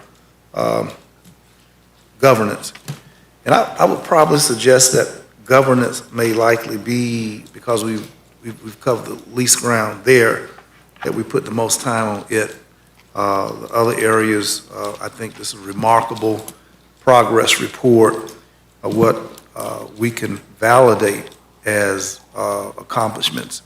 And one of the most important words, if not the most important word in the arena of politics and serving public is the word done, D-O-N-E. And when you ain't got nothing done, you're not effective, you don't deliver, and people don't need you. But I'm very pleased that we're able to see the items that we can check off that our staff has gotten done. And that's the only thing that history respects. It's the only thing that people vote for you, again, is what you get done. And I want to thank our staff. We're a long way out on the area of governance. We need to tighten up and run fast and get down in the red zone and cover. Commissioners, I wanted to place for consideration at our retreat the notion of health care in this community. And the discussions have occurred related to the hospital, which we as a Board of County Commissioners seem to have had no review of an agreement. We've not been participants. It's like the rest of the community has been denied voice. We took over the hospital's emergency hospital transportation thingy. They dropped it, we picked it up. We carried on this award-winning service now. We have all of the constituents of each of our districts reporting to that hospital. We've done so for years, and as a county government, I can scarce understand how FAMU desires to be at the table. I guess TSC wants to be at the table. How come we ain't at the table? How come we don't review this? How come $1 billion affecting everybody in the county? That would include people who don't live in the incorporated area, who depend on the potential shift from many angles, directions, and connections, that this hospital could shift and not be the community commodity for all that it serves now. And I am deeply desirous of some conversation and maybe the laws, the rules, the ownership issue bars us, but as an entity that the state of Florida sanctioned to provide for health, safety, and welfare, I don't know how the county government is not in this conversation. And I'd just like to ask this body's support for a discussion if it's within the rim and the wheelhouse of what a county government is concerned about, health, safety, and welfare. I'll cite that as one concern, Mr. Chairman. Do I need a motion? Or are we just so far removed from this that we just keep our heads buried in the sand? I'm being told if you would like to add this to the retreat agenda that you would need to make a motion, yes, sir. Mr. Chairman, members of our August body, I make this motion that I'm sorry. We have a motion. It would be, I guess, a substitute motion or an amendment to amendment. Commissioner Maddox's motion? Or who made the motion? Could this be an amendment? I made the motion, I prefer substitute. Okay. He prefers a substitute motion? Very good. Looking at the motion previously made by Commissioner Maddox, augmented with the desire that a review of the health care issue of the hospital is added to our agenda and itinerary for January. That was my motion. All right, we have a substitute motion. Is there a second? Seeing no second, Commissioner Proctor, that substitute motion fails. We are back on the original motion. Commissioner O'Keefe, you're in the queue. Thank you, Mr. Chair. I agree with the concern for an assessment of our health of our community, but I have a purposefully distinct approach from the prior one mentioned. The TMH just issued their 116-page Community Health Needs Assessment Report, which was a year-long process bringing in stakeholders, clients, client service organizations from all over Leon County and the surrounding regions, so it does cover more than Leon County. But what I would like to see is for our annual retreat or strategy meeting, a presentation by staff analyzing the results of that report and addressing how the county fits into addressing the issues laid out in the Community Health Needs Assessment. And so that is separate and unique from any specific issues. We have an updated comprehensive report on our community health, and I think it'd be a good time for the county to have an item seeing where we can help or already help in those areas. And I'd like to offer that as a friendly amendment. Could I suggest we keep this item clean and you ask for that in commissioner time? Yes, I will. Okay. All right, so we've got a clean motion on item number 16, just to accept the overview, and a second. Seeing no further discussion, all those in favor signify by saying aye. Aye. Aye. Passes unanimously. Thank you. Commissioners, we're on number 17. Thank you, Mr. Chairman. Commissioners, item number 17 seeks the board acceptance of the opioid litigation settlement funds for fiscal year 2026. Again, Commissioner, this is an item that you've approved in the past. It follows the same structure as the board has approved in the past, authorizing us to execute agreements to eligible treatment and support providers to purchase emergency equipment for opioid overdose response consistent with the program guidelines. With that, Commissioners, we have a resolution and associated budget amendment to realize these funds in our budget, and we are recommending and seeking your approval of options 1 through 5. Happy to answer any questions you might have. We have no speakers on this item. Thank you, Mr. Administrator. All right, we've got a motion from Commissioner Maddox. Is there a second? Second, Commissioner Cummings, and you are recognized for discussion. Thank you, Mr. Chair. I appreciate this report. I thank the county attorney for all the work. But I was wondering, I think last year was the first time that we received opioid funding, and I believe it went to these same entities. Do we have, do they report to us the results of utilizing the funds? Are they moving the needle, that type thing? Do we have reports on that? I'd ask Abby to respond, but the answer is yes, but Abby can provide additional details. Vince and Chairman. Yes, ma'am. Yeah, in the report, in the analysis section, the Leon County, our community is seeing a reduction in opioid overdoses, as well as the state of Florida, and we're actually doing better than the state of Florida. Disc Village also provides information on how many people are receiving that treatment, as well as the sheriff's office, and 211 would do the same thing for us. So yes, they're reporting to us monthly. We're sharing that information with the state for the guidelines. Okay, so they report, each one of these entities report monthly? Yes, ma'am. Oh, okay, and then we do we're going to do an annual summary on the utilization of it and how it's affecting that I guess, that drug community, opioid usage and what have you. Okay, and that'll be given to us, correct? Yes, yes, it's in the report, in the analysis section. Oh, you're talking about the overall report? Yes, ma'am. Okay, but we require them to report annually on their usage and what have you? Okay, great. That was my question, Mr. Chair. Yes, ma'am. Thank you, Commissioner Cummings, and I just want to compliment staff as well. I do have a question, though, on the allocation of the money to our EMS for those, I forget what they're called, like resuscitation devices? Narcan? Is that what that, no, it was some kind of, it was for resuscitation while transporting. Is that correct? Yes, yeah, Is that- mobile Are those ventilators. something that we've purchased previously, or we're just buying more of those, or are we pivoting to that instead of Narcan or something else? Just curious. That's replacement equipment for equipment that we currently have. Okay. It provides some new treatments that we don't currently use. So, Yeah, okay, perfect. I saw that in the item, and I thought, I'm certainly going to support, helping you guys with all the best equipment you can get. I just want to know if we were upgrading or adding or what. So, all right, Commissioners, we've got a motion and a second. Seeing no further discussion, all those in favor signify by saying aye. Aye. Aye, passes unanimously. Thank you. We're on item 18. Thank you, Chief.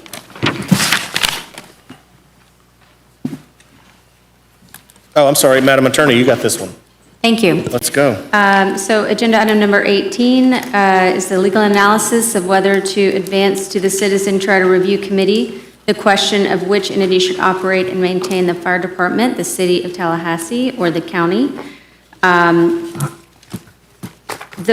the county has broad grant of authority under the Florida Constitution, there is also a transfer provision in the Florida Constitution under a separate section, and that's Article 8, Section 4, that would require both the city and the county to adopt resolutions in favor of any transfer of fire department services, and there would also have to be a dual referenda supporting that. As a result, staff is recommending that the board accept the legal analysis but not advance this issue to the Leon County Citizen Charter Review Committee. Happy to answer any questions the board may have. Thank you, Madam Attorney. We've got a motion from Commissioner Maddox. Is there a second? Second from Commissioner Cummings. Commissioner Maddox, did you want to discuss, or Commissioner O'Keefe is in the queue? Your Commissioner O'Keefe? Okay. Commissioner Cummings, you're recognized. Yes, ma'am, you're recognized. Okay, thank you, Mr. Chair. I first of all want to just thank our county attorney and her staff for this legal analysis, because not only did they look at the Florida Constitution, which is, I guess, our Bible, but then they also scrutinized it and looked at case law where the judges have actually addressed similar issues as well. And so I think the legal analysis that we have received is pretty straightforward. I think after reading it, we recognize that in order for this to occur, two things has to happen. First of all, the city and the county have to agree. And I believe in our present posture right now, if there's a desire to change service providers on the county side, I'm not so sure that it would be sentiment on the city side. But I think we can all agree that at this juncture, I don't believe such an agreement is possible. I don't think it's even worth even raising the issue with the city right now. So I think as far as giving this to our Citizens Review Committee, I accept the recommendation from our county attorney. It's just the exercise of futility, that it should not be advanced. So thank you again, Madam County Attorney, and I think it's real straightforward, and I think we've got clear direction. So thank you, Mr. Thank you, Mr. Commissioner Chair. Cummings. Commissioner Proctor? Mr. Chairman, I want to ask County Attorney, I just want to go to the bottom line. If the city terminates, and is indicated that it terminates providing fire services to citizens of the county, And from the cases you shared with us, it takes a dual referendum for us to acquire ownership of our own fire department.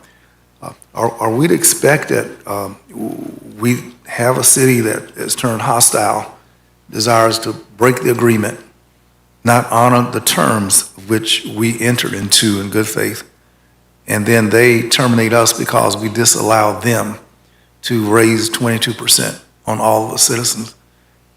Are we to be left and we can't form our own if we want to, and we're bound to be restricted to what? If they don't serve us, we need a dual referendum, and the city don't want to be with us, work with us, partner, collaborate. What are we to do? Can we look that far down the road and speculate? Mr. Chairman? Yes, ma'am. So the city has provided notice that it is not going to renew the existing agreement once the current term ends. What this agenda item says is that there can be no transfer of the fire department to the county in whole without those resolutions being adopted and the dual referenda in support of such a transfer. This constitutional provision is triggered when there is a complete transfer of a service or a function like fire protection services. That was the question that was asked in this specific context.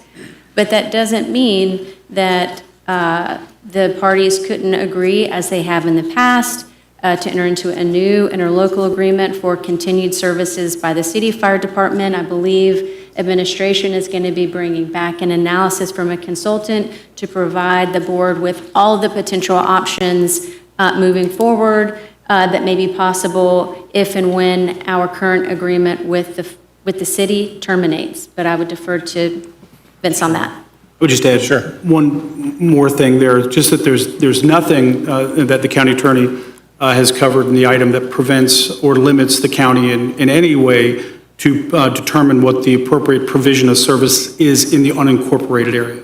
So this dual referendum, a transfer of powers provision would not limit in any way the county's ability, the board's ability to determine what the provision of service is for fire in the unincorporated area. So question, what is the status of the language that Commissioner Van brought to our awareness with respect that in the current contract, stations 14, the other 2, 3 numbers, stations that we could acquire for $500,000, is that invalid? Is that null and void? How does that register when we need dual referendums to activate? Yeah, so these are two different things. If and when the current interlocal agreement as written ends, there is an obligation of the city to transfer some existing fire protection services assets to the county. That is absolutely separate and apart from any desire the county may have to completely acquire all of the assets and pretty much take over the Tallahassee Fire Department in total. That's what would trigger this transfer requirement under the Florida Constitution. Okay, very good.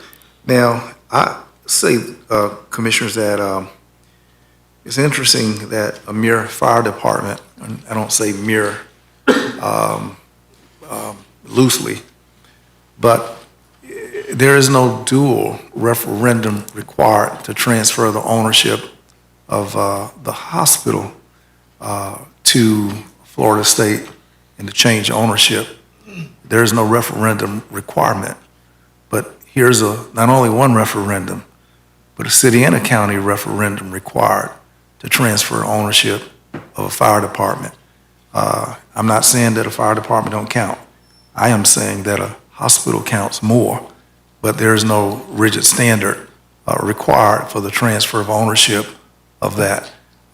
This is an issue that I wish someone here at this table besides myself would have desired to look at in January, but accepting the disinterest of the duality differences for a fire station, dual referendum, and in particular when we've been given a middle finger as to all indicators from the city, they're not going to work with us, and we're held hostage to a dual referendum.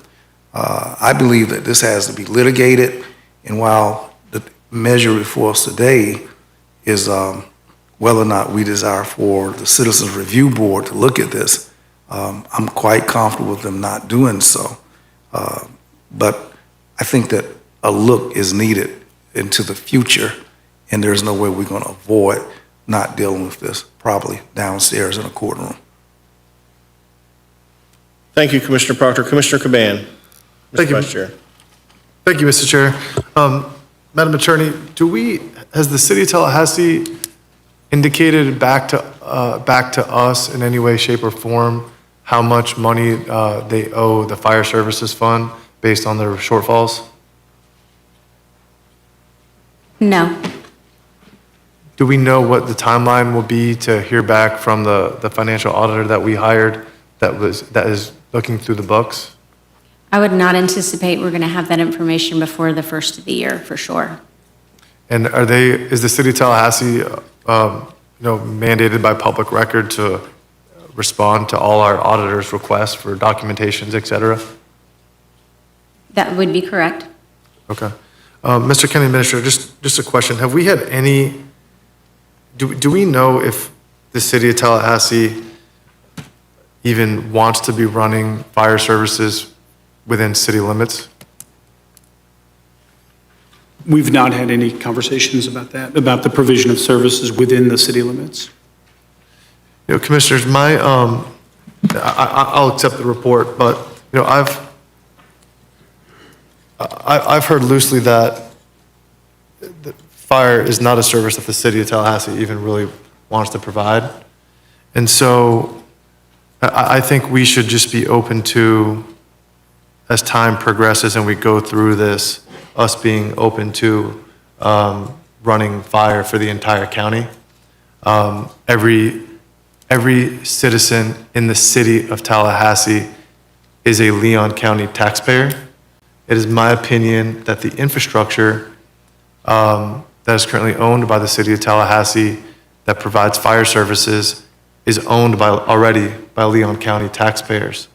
And so I am happy with the agreement that we have that protects the infrastructure and the unincorporated, and I credit staff for making sure that that provision was in there.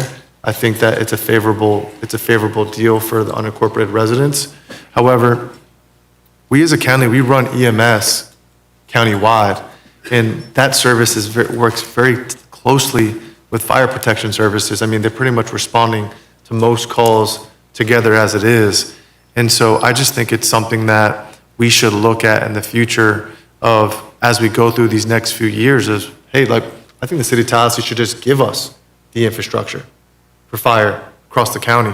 And I think we should look at running the fire department across the county. Leon County taxpayers have already paid for this over time through the fire services fee. And I just think it's something that we should think about over time.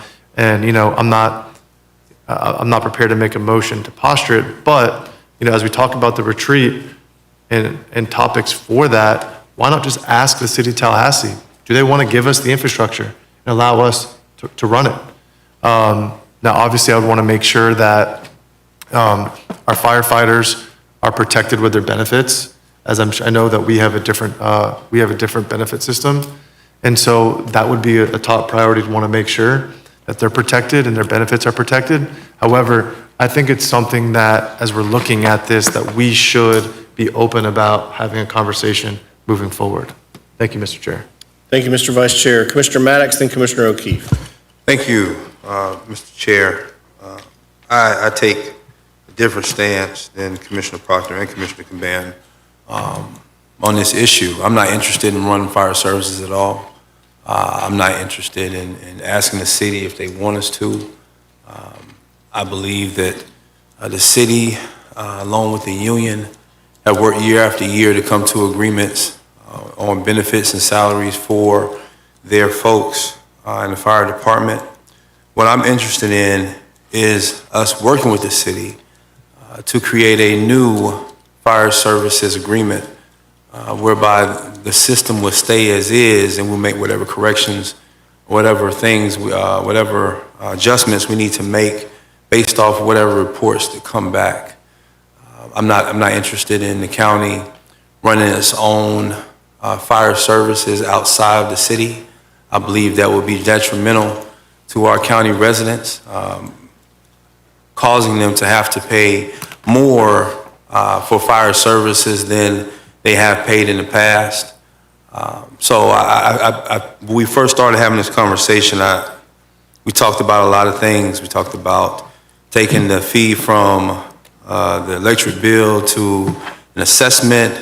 We talked about maybe how things are going and where we may have shortcomings when it comes to the agreement. But quite frankly, had we not been going through what we were going through as far as concerning the fee, we wouldn't be having those conversations. So I am interested in bringing the city of Tallahassee back to the table once we finish this agreement to make the best deal we can for our unincorporated residents. And not just the best deal we can, but the best deal we can providing the top-notch services or best services we can in the unincorporated area. I have confidence in the city of Tallahassee. I have confidence in the city running our fire. I have confidence in those firefighters that are running within the city and outside the city. I appreciate the efforts of our volunteer firefighter department. But as I said, I think we should be very careful about the conversations that we're having right now. I know we have a lot of leverage right now because of the agreement. We had the leverage to say that the city could not raise the fee. We had the leverage to say that they couldn't raise it not only in the incorporated area, but they could not raise it in the unincorporated area. I'm sorry, they could not only not raise it in the unincorporated area, but they could not raise it within the city of Tallahassee as well. What I think we forget is we may win a few battles here, but will we win the war? Ultimately, the war, in my opinion, is creating the best services for our unincorporated and city of Tallahassee residents at the best possible and lowest possible rate that we can give them. Right now, I believe the system that we've created does that.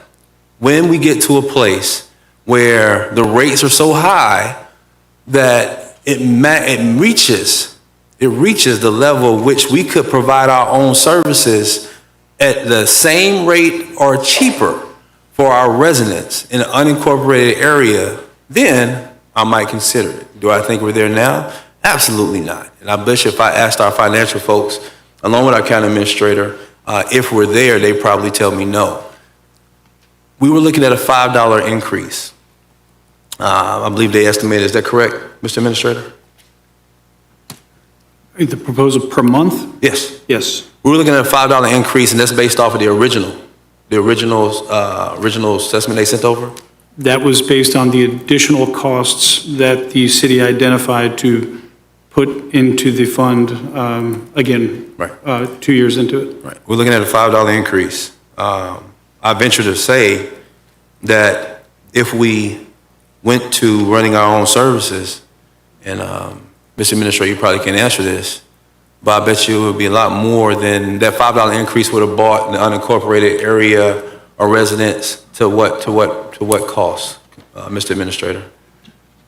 Mr. Chairman, well, here's what I can say, Commissioners. I mean, based on your direction, you're going to have an exhaustive review of all the options. And again, this is something that's going to come back to the board after the consultant study is done. And again, there's not a lot that I can say with complete confidence about this journey, but I can tell you this. You're going to have all the information before you to make the decisions that, and there may be more cost-effective options. There may be provisions of service models that this board decides that they like more, or there may be benefits to, again, restructuring an agreement that looks like what we have. But you'll have all that information to make that decision. You didn't answer my question. I'm sorry, I don't know could you repeat the question? That increase of $5 would have bought the total of the amount that those folks would pay to be what? What are they paying current, what was the current rate? The current rate in the unincorporated area? There are 2 zones in the unincorporated area. Predominantly, the unincorporated area is in Zone 2, and I think it was 223 right now. The proposed was 272 in Zone 2. Right. Yeah, sorry about that. I didn't catch the question. It's okay. My point is, again, I think we're being a little heavy-handed right now because we have leverage. But ultimately, what I believe is that the city runs fire, and that gives them ultimate leverage in the end. In order for us to get it, we would have to create new services, or we would have to go through this dual referendum that then would give services to the county, and then the county would have to create services, also working with how do we make sure those, like you talked about, those prior benefits of the firefighters were protected. How do we then start to have the conversation about what their benefits look like here? We will then work with the union. There's a lot to be considered in that. I think before we go down the road of really thinking about all that, I believe that it's wise for us to go back to the city and ask them to come to the table to see if we can work out something that works for our unincorporated residents to bring forth a new agreement. I'm pushing for that. But it seems like the more we have conversations on the board, that we are just dead set on well, we create our own services. We'll do it ourselves, or we'll take the services from them. And I just think we got 18, probably 17 months now before we have to make those decisions. So I don't think we're open as a board to the options. I think we're always moving down the road of doing our own thing, and I caution us to really think about what that means for our taxpayers in the unincorporated area. It may give us control, but I think in the end, it will cost more, and it'll be a while before our systems catch up to what the current systems and services that we have currently. Thank you, Mr. Chair. Thank you, Commissioner Maddox. Commissioners, we got about 21 minutes till we're going to take a recess, and I got 3 of y'all in the queue. So Commissioner O'Keefe, then Minor, then Caban. Thank you, Mr. Chairman. I am in agreement with Commissioner Maddox on this. We have, as a county, we are not alone in the increasing number of challenges we face that are not of our own making. We will continue to have more extreme natural disasters and resilience we have to deal with. We will continue to have state and federal policy implications that assert taking over home rule and funding for the programs we rely on. We do not need to create another challenge for ourselves when we already trust our staff and have put a lot on our staff to keep serving our community with the efficient, performance-driven way we do. Now, I also think that no one can describe what this board has done in the past year on the fire services agreement as being overly passive. We have already gone to arbitration mediation. We have already come back and found that we have more leverage than we thought. We are already enforcing that leverage, protecting our unincorporated residents. We are already directing our county administrator to have a consultant bring back all our options. And so while what was said by my other colleagues today needs to be considered, I would say it is being considered by staff. Let's let staff work and bring us back the information. I also ultimately want to see us continue with this shared service model by the time, Siri, I'm not talking to you, I'm talking to the public. The shared service model is the most efficient and most effective. Y'all don't update to the new iOS, sorry. Is the most effective. And if we are being forced to consider establishing our own fire department, and we are planning ahead should we have to. But I agree with Commissioner Maddox that the ultimate outcome of this is a revised agreement incorporating new costs that are necessary, incorporating new fire stations, making sure every entity has paid in their fair share from both the county and the city, and that's what we're working towards. And I caution that if we forget that we already have staff, county administrator and county attorney pursuing all of our legal options representing our county incorporated and unincorporated county residents. Let them work before we come back and keep pushing in this, because we ultimately want people to come back to the table, and we are active in exercising all of our rights currently, and will continue. Thank you, Commissioner O'Keefe. Commissioner Minor, then Commissioner Vice Chair. Thank you, Mr. Chairman.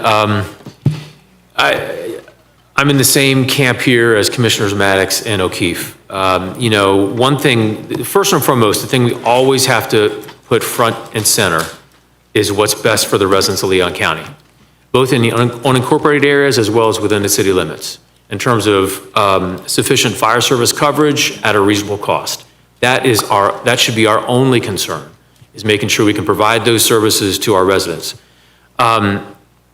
There's been a lot of talk, as Commissioner Maddox said, a lot of talk recently about proposing that the county take over fire services, or that the county go on its own on the unincorporated area. You know, we have an agenda item coming back that's going to be talking in more detail about what those options are for us. I think it's premature for us to discuss or take a motion to take those steps. I am not convinced that the county taking on fire services will be the best thing in service to our residents, both unincorporated and city. And that's a heavy lift. I don't think I can be convinced on that. We'll see what the agenda item comes back and tells us, but I have a feeling that's not going to be something that is going to be viable for us. We're not going to be guaranteed that the county doing this is going to be cheaper and better than what the city is doing. I'm open-minded. If something comes up to us that shows it's possible, I'm willing to discuss it, but I don't think that's going to come to us. Is the time right for us now to negotiate with the city? No. But what I suspect is over the next year and a half, we will be meeting with the city in some form or fashion to talk about what we need to do going forward. I think the best thing, and I've had conversations with city commissioners about this, is for us to have discussions at some point in the future about reestablishing that partnership between the county and the city. The city needs us to help share costs. The county needs the city to help share costs. That has worked in the past. That is what I think is in our best interest as county residents for the future. So I'm not going to belabor the point. I want our Leon County government to be efficient, and so I'm going to wrap this up because we do have an agenda item coming back where we will talk about this again at length. Thank you, Mr. Chairman. Thank you, Commissioner Minor. Mr. Vice Chair, and then Commissioner Cummings. Thank you, Mr. Chair. You know, I actually, believe it or not, Commissioners, I agree with a portion of what each of you said, Commissioner Maddox, Commissioner O'Keefe, and Commissioner Minor. I guess the key distinction is the current agreement and the system that's currently in place only works if our partners operate out of good faith. And what we're currently seeing is that they're not. And our goal, in my opinion, should be for us to provide great services at an affordable cost for our residents across the county. The key issue here, and I know we've debated this, so we don't need to hash it out again, is that the city thinks that we have no say in those costs. So at some point, with 14 months into an agreement, a proposed 22% increase, Commissioner Maddox, sure might be $5 a month now, but what does it look like next year if it's continued to come back at 22% and they take the position that we have no say in that cost and it goes up every single year, right? And so my opinion is we run EMS across the county. Our staff does a damn good job. There was no increase for 20 years plus, Mr. County Administrator, right? 20 years. And I think we should be open-minded when the consultants come back to us that taxpayers have already paid for this infrastructure. And if the city is going to continue to take the position that we have no say in the costs, then I think we should be prepared to have our own fire department. I think we need to, because we need to be able to control costs for unincorporated residents. That is the key thing here. We already have issues with utilities where we have no say in the unincorporated residents, and I think we need to be protecting our taxpayers in the unincorporated area.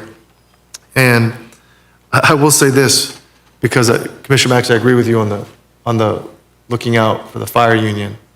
And anyone that can, work a Google search can see that the fire union was used and abused since the last 3 years.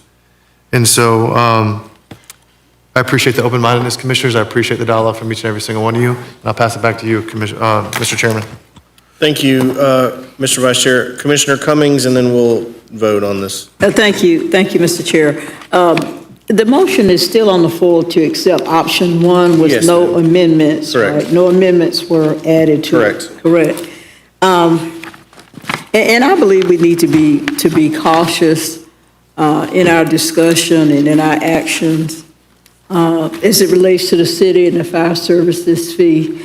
Right now, we're discussing options, but I think everything is pretty much premature until that agenda item comes back, hopefully with some information from our consultant that we have already given the county administrative authority to engage. And then I think we can proceed from the standpoint of being informed. I mean, right now, I think we can talk all day long, but we're not informed. We're speculating. And I think it's important that we're informed with the numbers, with options. And I think once we have options with numbers from a professional, then I think we as a board can address it from an intelligent standpoint. But right now, with lack of information, it's talk, speculation, and I don't think that's going to do us any good. I think ultimately, we all want what's best for the citizens of Leon County. From a fiscal standpoint, clearly, we want to keep the numbers down. But until I have some information that I can rely upon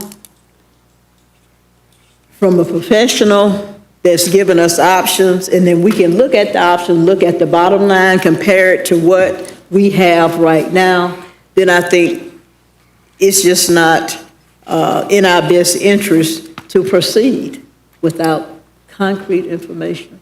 So I agree with Commissioner, and I think all of us commissioners agree that that's what we have to do in order to make the best well-rounded decision for our citizens. Thank you, Mr. Chair. Thank you, Commissioner Cummings. Commissioner Proctor, before I get to you, I just want to throw my little 5 cents in here. I think we're all right. Yeah. I mean, technically, we're all correct. We can talk. Yeah, it's in the best interest right now, I think, if the city plays nice. I think, Commissioner Cummings, you're spot on. It's just a little early yet. We're going to have an item coming back that will throw out all the options for us, and I think it behooves this board to imagine a scenario in which we find ourselves where the city is continuing not to want to play nice, and we have no option but to explore this as an alternative.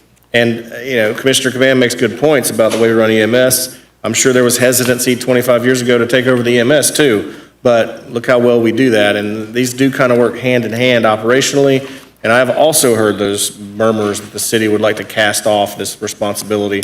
And so if the county has to fill that void, I think that report will, as we move on down the road, will make that obvious to us. So I think we're going to be revisiting this conversation at some point in the next year or two, and then we will really be able to chew on it better. But for now, I like the posture we're in with this legal analysis from the county attorney, and I think this is not going to go away. And there will be, further discussions in a year or two at the city. Commissioner Proctor, can you wrap us up pretty quick? Real good. I think the city, it sounds as if we may hold an inferiority complex on this dais about what we can do. We may be the little engine, but I think that we can. And we operate on 1/3 of the city's budget, but the efficiencies of which we operate with 1/3 of the city's senior staff, with third of the city's employees, maybe a fourth. We're a hell of an organization. And if anybody sitting up here don't believe that we surpass the efficiencies of the city of Tallahassee or Leon County, you're not looking at the numbers. The numbers reveal that the effectiveness, that the public credibility, citizens' admiration for, and citizen respect for, if referendumed, you will find that the city does not stand taller than the county. So I don't appreciate if you have a thought that we're inferior. Of course, we're talking about efficiencies, but nobody achieves greater efficiencies among the two local governments than Leon County. Plus, we have, you all know who our staff leader is. I don't have to tell you he's the world's best. But as the city, speaking of inefficiencies and copping out, the city cops out, wants to give away the hospital. They didn't ask us. We would have took it over and done a hell of a good job. City wants to give away the golf course, copping out, don't want to do nothing. That's not only efficiency, that ain't nothing to look up to. Well, if you go and give away the hospital, give away the golf course, give away this, give away that, give us the fire department. We will run it with efficiencies that would meet the expectations and the ask of a fireman's union for a livable wage. See, when you're running something that this agreement that we stepped into, they had this consultant who they gave their own numbers to. And we relied on their consultant and the city. And then they come a few months later to ask for a 22% increase that did not satisfy the curiosity test. And we have no basis to look up to them. They can't deliver. And so what has been promised, commissioners, for years that the South Side Fire Station was covered, going to be this. We've been hearing about that for a long time. But only recently we were told if we don't get the 22% increase, then we can't get the fire station. Well, what was you talking about for 10 years? The efficiencies of this county's government, when you look at what we agreed to look at in January, our 5-year model for what we set as bold goals, emissions, we check the blocks, we get it done. And we do a much better job, pound for pound, measure for measure. We ought to run this fire station because in everything that we do, when you measure it, we do it better. Thank you, Commissioner Proctor. All right, we've got a motion. I think it was Commissioner Maddox and seconded by Commissioner Cummings. Is that right? All those in favor signify by saying aye. Aye. Passes unanimously. Thank you, Commissioners. That's going to take us to a recess. We'll reconvene at 6 o'clock for a public hearing. Yes, sir. You want to try and hammer that out in 3 minutes? Yeah, I'll make the motion for option number 1. Okay. Corey Melton, and on option number 2, Emily Johnson Truitt, who's had perfect attendance. Okay, yes, I agree with that. All right, we've got a motion and a second. Commissioner Minor? Real quick, Mr. Chairman, real quick, I just wanted to acknowledge Emily Johnson Truitt's perfect attendance record. She joined the TDC in October 2022. That's 3 years of meetings, and she's been to every single one of them. So I just want to thank her for her dedication.